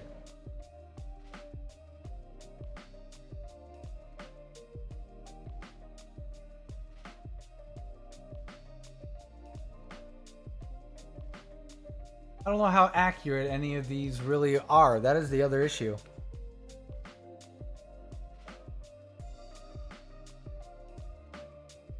Alright, well, according to Google, there are around 8.8 million active streamers on Twitch via Twitch Tracker, which means you need to be in the top 0.015% of all streamers, to make the median United States household income from direct Twitch streaming revenue. So 0.015%. You need to be at least that or above to make the American median household income. Wow. That is actually absolutely insane. That is a... That's something else. Well, that's just for Twitch alone, obviously. I would imagine YouTube has a different look for that. 0.015%.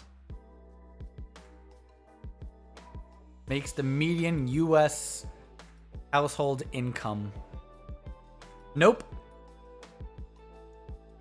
It clearly stated, yep, 0.015%, according to Google. Is that accurate? I don't know, but has Google ever lied to me before? Plenty of times. But that's what it's stating. How up to date that is, I don't know. Not an analytical expert. Yeah. That's insane. And out of, apparently, according to Google too, the 8.8 million people on Twitch are all simultaneously trying to compete to be on at least that percentage level. And when people say they're on the 0.1% of Twitch, if this is the case, then they still have a lot of work to go. They're getting there very quickly, so kudos to you for being successful. But that is ridiculous that you have that much work and that much competition. Everyone's doing the exact same thing. What's going to make you stand out? I mean, I don't know. I'm not you. But it's hardcore. It's hardcore. That's why I don't want that. I don't want that competition. That's too much. It's like me trying to compete with like GM. You know, if I were to make my own like rip off of like General Motors, you know, I got to compete with a Fortune 500 like company. You know, how do you do that? It's possible, sure, but how do you do that, right? Intense. That's hard. Hardcore competition right there. Moving on along. What are some long-term effects you could possibly obtain from online entertainment? Well, let me tell you my own personal long-term effects. Confusion, panic attacks, anxiety attacks, worrying that people don't care about me or don't accept me for who I am, people who don't like my work, people who say they will be there to watch your content in some way, shape, or form and then never show up, and it makes you feel like people don't care. Not saying this happens now, I'm just saying this is what I went through when I first started live streaming. And making videos too. I went through stages of where I only cared about analytics, and I let that get to the best of me. I took it too seriously, as I shouldn't have. I made so many mistakes. So many mistakes. Do I regret making those mistakes? Nope. Yo, Ryan! How's it going? Welcome to the live stream. Appreciate you being here. How you doing, man? How you doing? It's been good. Tired. My 1 or 2 days off of work. And I decided to use it wisely to talk to people about the entertainment industry online versus in real life. What's harder? What's easier? What are the similarities? What's more enjoyable? You. Got a lot to talk about. But how's it been going for you, Ryan? Long time no see.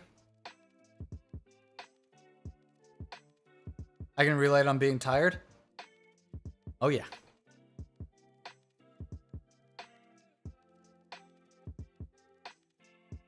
What else can you say about that? I thought I had something else in the back of my head. Nope. Just, yep. Welcome back indeed. But, you know, long-term effects, obviously, will vary based upon person to person and everything, but for me, streaming online takes more energy out of me than actually performing in real life. Personally, just for me. I get more energy and maintain a more steady fluctuation of energy from performing in real life than I do for online. Online, since I'm just sitting down, I mean, I gotta be active, man. If I'm not currently active, I get tired very quickly now. It's just how it is. And I just can't fathom the idea now of just continuing to sit in my chair day after day and just doing the same thing. I can't do that. I need diversity. So that's why it's good that I only do these talk shows for Jagsy, for the brand new live stream thing that I'm doing here for Entertainment Talks. Only once a week, if anything. Is it going to happen every single week? I'll do my best, but there's no promises. I'll get to it when I can, and when I do, then cool. I was able to achieve something. But like I said, I work like 40 plus hours a week, so I'm like every other like human being out there working, so bear with me. I'm only one person. I'm trying. I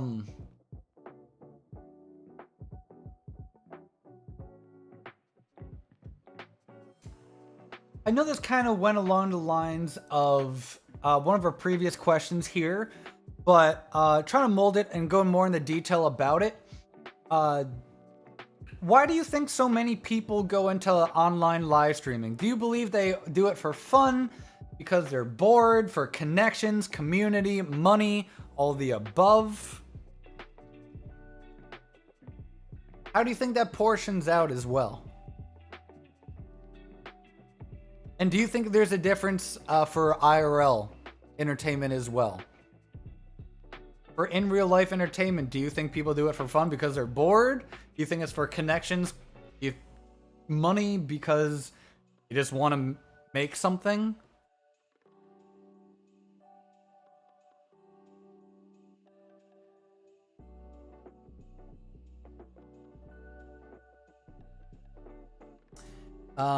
Any or all could be the topics. While they think they do it for both. You know, and a lot of it I think is also heavily perceived on perception and what we see on social media as well. So I think immediately my brain started thinking about how a lot of people do go live for the wrong reasons. But then I remembered there's really no right reason to live stream or to entertain in general. So if you're doing it for money, you have the right to do that. You want to like entertain for community connections, boredom, or just because you want to, you have the freedom to do that. Doesn't mean it's wrong. People are like, oh, if you're only live streaming for the money, then no one's going to care about you. Yes, depends, I suppose, right? For me personally, I go into your streams because I enjoy them. Well, thank you. I live stream and I create videos because I enjoy doing it. And it's become more of a rare occurrence for me now to make videos because I'm always busy. Well, more so than usual. But it's like it's my time to express, you know, my inner creativity, to entertain people, to make people laugh, to educate, mentor people. And you know, that's why I'm on here. I'm not on here to make money. I'm not on here because I'm bored. I'm on here because I enjoy doing it. It's me having fun. I love making new connections. I love my community to death. They're the best things in the world. And you know what? If I ever get to the point where I can make money at all, cool. I have 2 jobs, man. I have 2 jobs I work at in real life. That's how I make my money. Okay? I'm not cut out to be a live streamer and a 24-hour like content creator online. I'm not. I just need to do it when I feel it's right. But Orion, I deeply appreciate that comment. I really do. Things like that, like immediately, like the inner kid in me is like, yay. But yeah. Another reason why I enjoy doing this is because I love hearing stuff like that. What else we got here? All right. The big question, the big boy, the big boss man of questions. Do you believe that online entertainment and or performances are easier or more difficult than in real life performances? Based upon whether or not it is biased based upon what you've already heard from me state, or if it's just your own personal opinion. Doesn't matter. I mean, your opinion's still gonna be your opinion regardless, so. But what do you think? Do you think it has to do based upon personality, or do you think there actually is a huge difference between online and in real life? Do you think more people, you know, are more stressed and have more complications online than in real life, or is it vice versa? You already know what my answer is, but I want to know what your answer is. Plus, it's also a way for me to get to know you a little bit better and see where your mindset's at.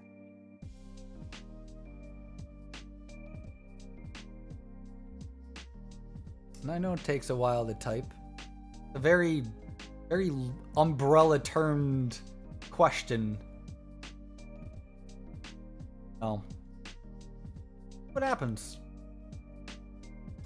While you were answering that question, personally for you, would you rather perform in real life, or would you rather strictly be an online content creator? If you had to choose, would you rather do it in real life, or would you rather stick with online?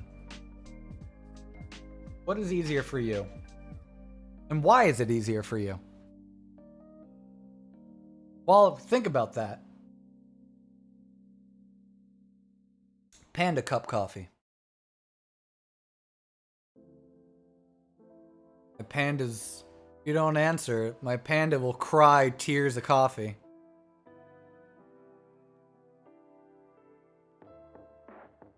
Don't upset the panda. Pretty funny. There's a very slight stain coming down from his eyes, like if the crow didn't have like the black like mascara and like eyeliner going down, if it was just like a coffee stain somehow from his eyes. That'd be weird. That'd be a little too... Rip Brandon Lee. I love the crow. Sorry, off topic. Welcome to the show. You know, I think while you guys are going in real life, it's so much easier.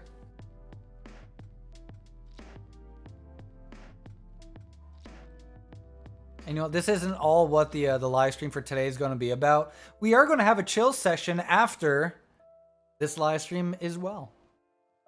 You know why? Because chill sessions are necessary to talk with your community. We're talking about entertainment. Your community is part of your entertainment.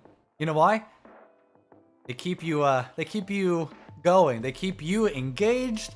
They are what inspire you to keep going. They are a good chunk of why you should have a lot of positive reinforcement and encouragement to keep going, because if I stay sitting in the house for hours, I get bored and get tired. Exactly what I just said before. Yeah, it's very, very difficult to keep that mindset of just, all right, I'm sitting in front of a webcam, I gotta do this, gotta make another video. Where in real life, if you're filming something, I think it's more entertaining.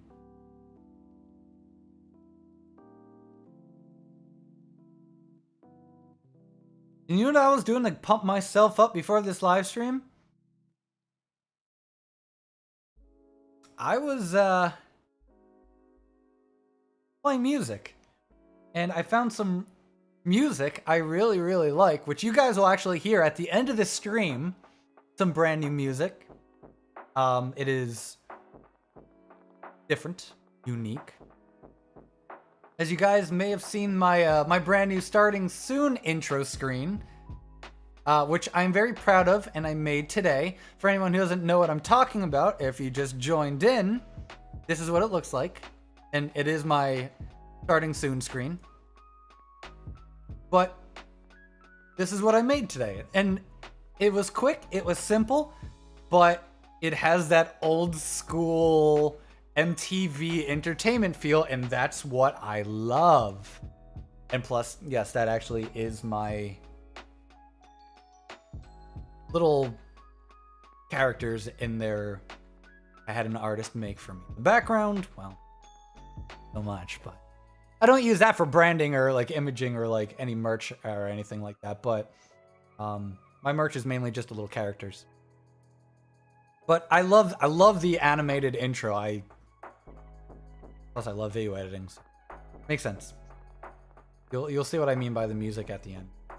Found some cool free music on the YouTubes from a really, really cool and fantastic musician that I just found today, by the way, that I subscribed to.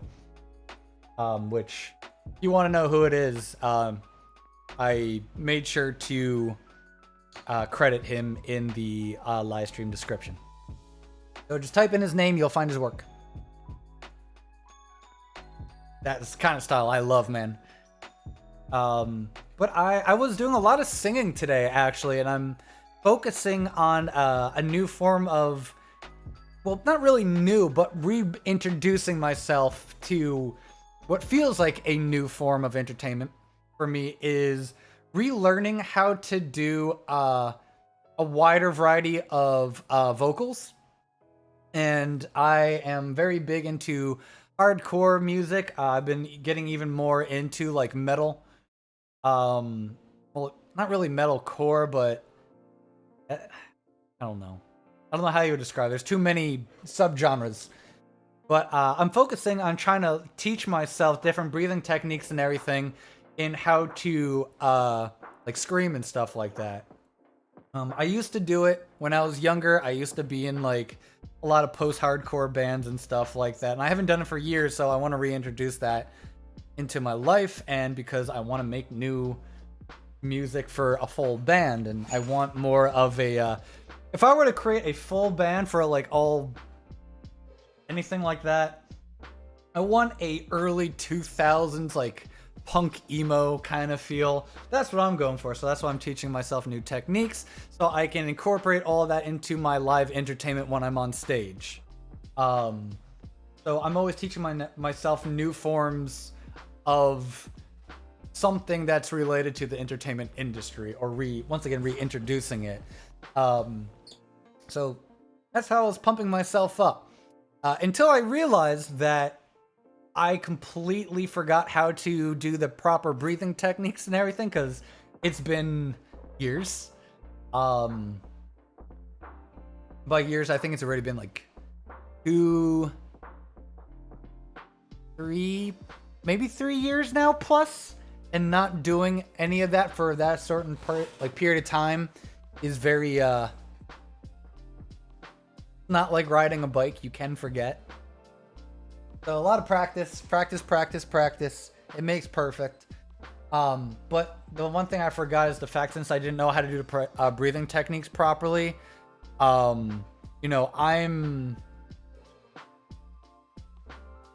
almost like realized my voice started going a little too hoarse, and I was just like, oh no. And I'm like, I hope I can talk for like today. I'm like, I shouldn't have done that. But I was trying to come up with lyrics for this song that I have for the outro now. But that's what I was doing. It was fun. And then I figured out the guitar part for it, which I had even more fun doing. Which I need to start playing guitar more. And I'm trying to actually find, if possible, just to...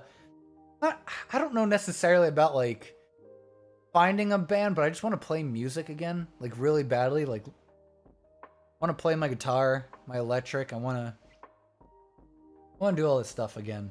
I miss it. I miss being on stage. I miss singing. I miss performing overall. I miss the feel. I miss seeing people like forming circle pits and whatnot for like my music and stuff. And it's just, man, being on stage is great. I love it. I miss it dearly.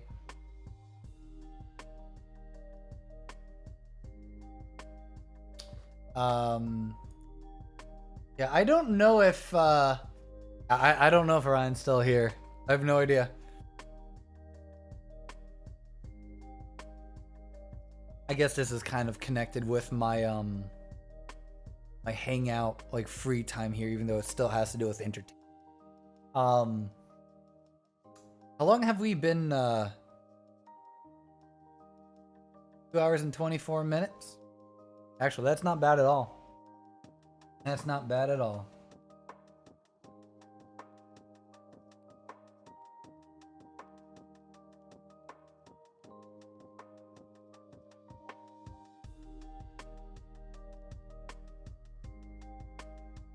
I'm just clicking all the wrong thing on Discord.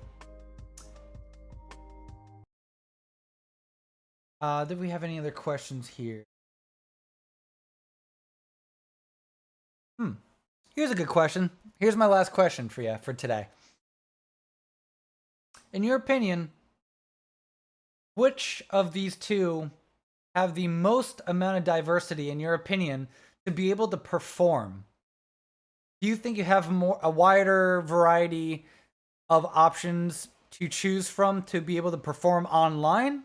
Or do you think in real life has more opportunity?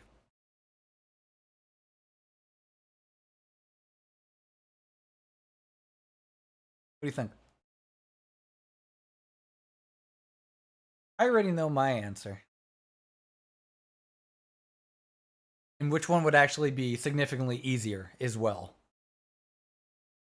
So more diversity. Like, do you think people who live stream online are able to do more based upon creativity? Or do you think in real life still has a higher advantage?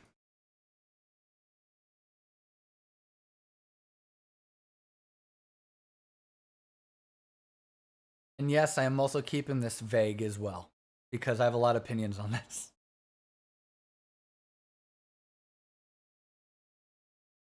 How the music got turned off, so you know things are starting to finish up here quite a bit. My voice is starting to go. My voice is very hoarse. I'm very tired. I woke up pretty early today.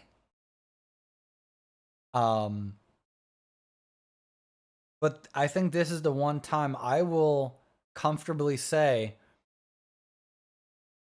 which has more creative freedom in what you can do and able to perform easier is online. Online entertainment takes the cake, takes the trophy for this one. This is the one time we have two completely different answers here. You say in real life is more diverse. I say online is a little bit more diverse. Doesn't mean it's better, easier, but I think it is more diverse. But why would you say in real life would be more diverse?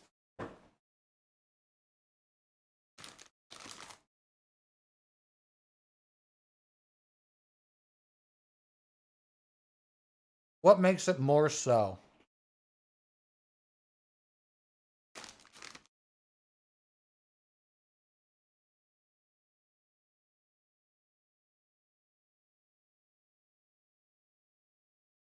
Because while you're typing that out, I'll explain why I'm saying online.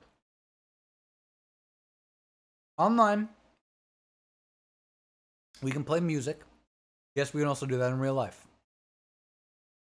2, public speaking, just talking. We can do that in both, right? Here's where things start to change. Gaming. Gaming's very popular online, as we all know. How many people do you see in real life just gaming, just for other people's entertainment? Not often, right? Making art. Yes, there are art shows out there, but easier online. Have your camera, point it down, make your art. Or you can paint online, you can do any form of art online. Whereas it would be more difficult to do all forms of art in real life. Some people are online for... I mean, we can literally do anything online. And I think it gives us more opportunity and freedom to do what we would like to do that we wouldn't be able to necessarily do, or that would attract as much as if we were to do it in real life. Having things IRL is a cooler experience. I will not disagree with that. Anything in real life is definitely a cooler experience. Watching fireworks on a video, for instance, not nearly as cool in real life. I would agree with that as well. Any stage lights, smoke, direct interaction with fans, physical beats, virtual, and... Yes, I will agree with that. But, well,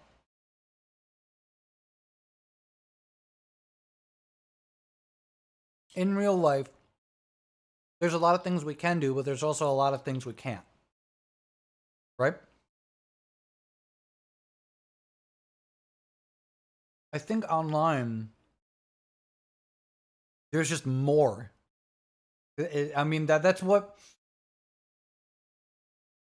The best way to put this. Best way to phrase it.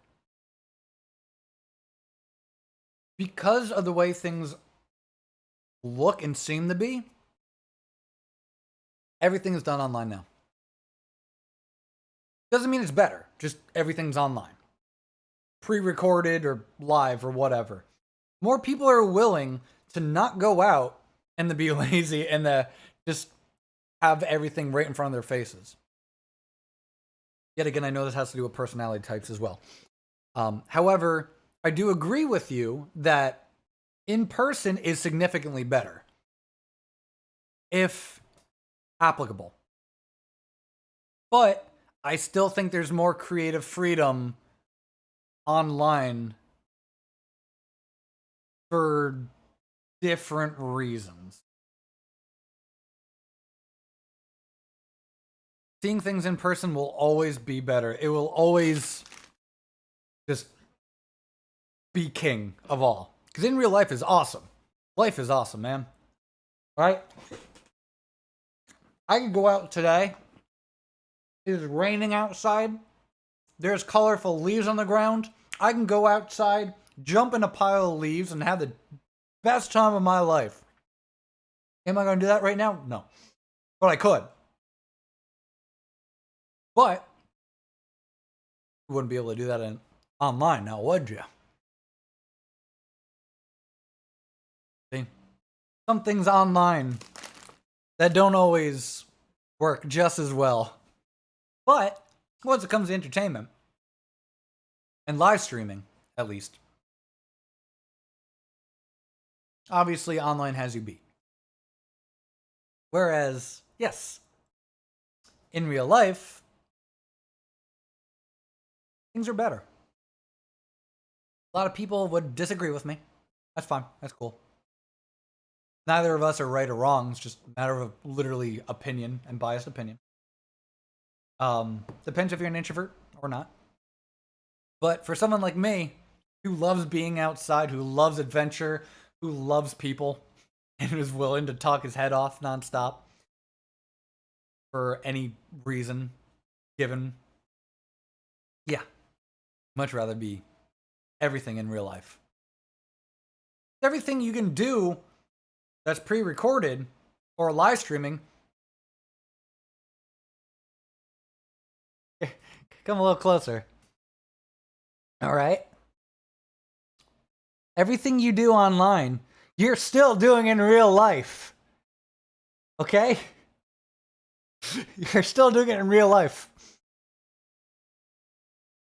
That one out.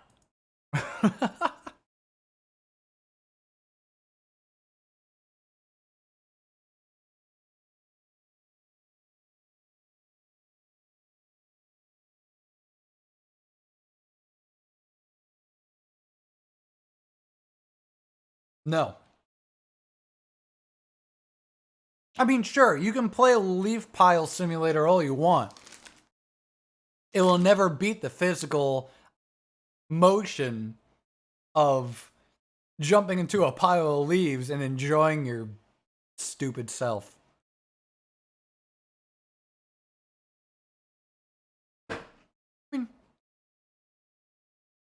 And hey, don't say that couldn't be entertainment, because it easily could be.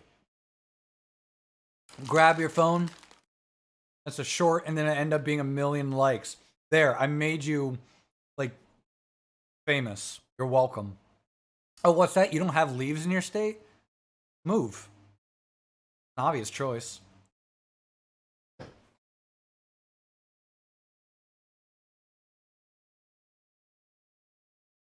Stupid. Anyways. Alright, we've been a little over 2.5 hours here. I'm exhausted, man. I gotta relax.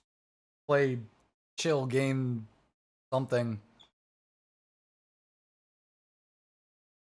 Leaf Simulator VR. Hell yeah. That's amazing. Alright, but I can feel myself fading. That's not a good sign. And for multiple reasons. But because of that, and with that being said, that is all the time I'm going to have for today. Appreciate you guys being here, tuning in. For anyone who watches this live stream afterwards, what's up? Let's have a conversation in the comment section. Just have a good time. Hang out, chill. Oh, whatever happens, happens, right? I'm tired. I'm exhausted. I know all of you are as well. It's been a long week and it's already Monday again. But until next time, thank you guys so much for watching. Always appreciate you deeply. I'm probably going to hang out for a little bit in the Discord server. Maybe play some games. See what happens. Maybe take a nap. I don't know. That is a terrible, fantastic joke right there, Kides. Stay classy. Until then, see you guys later. Enjoy the new outro.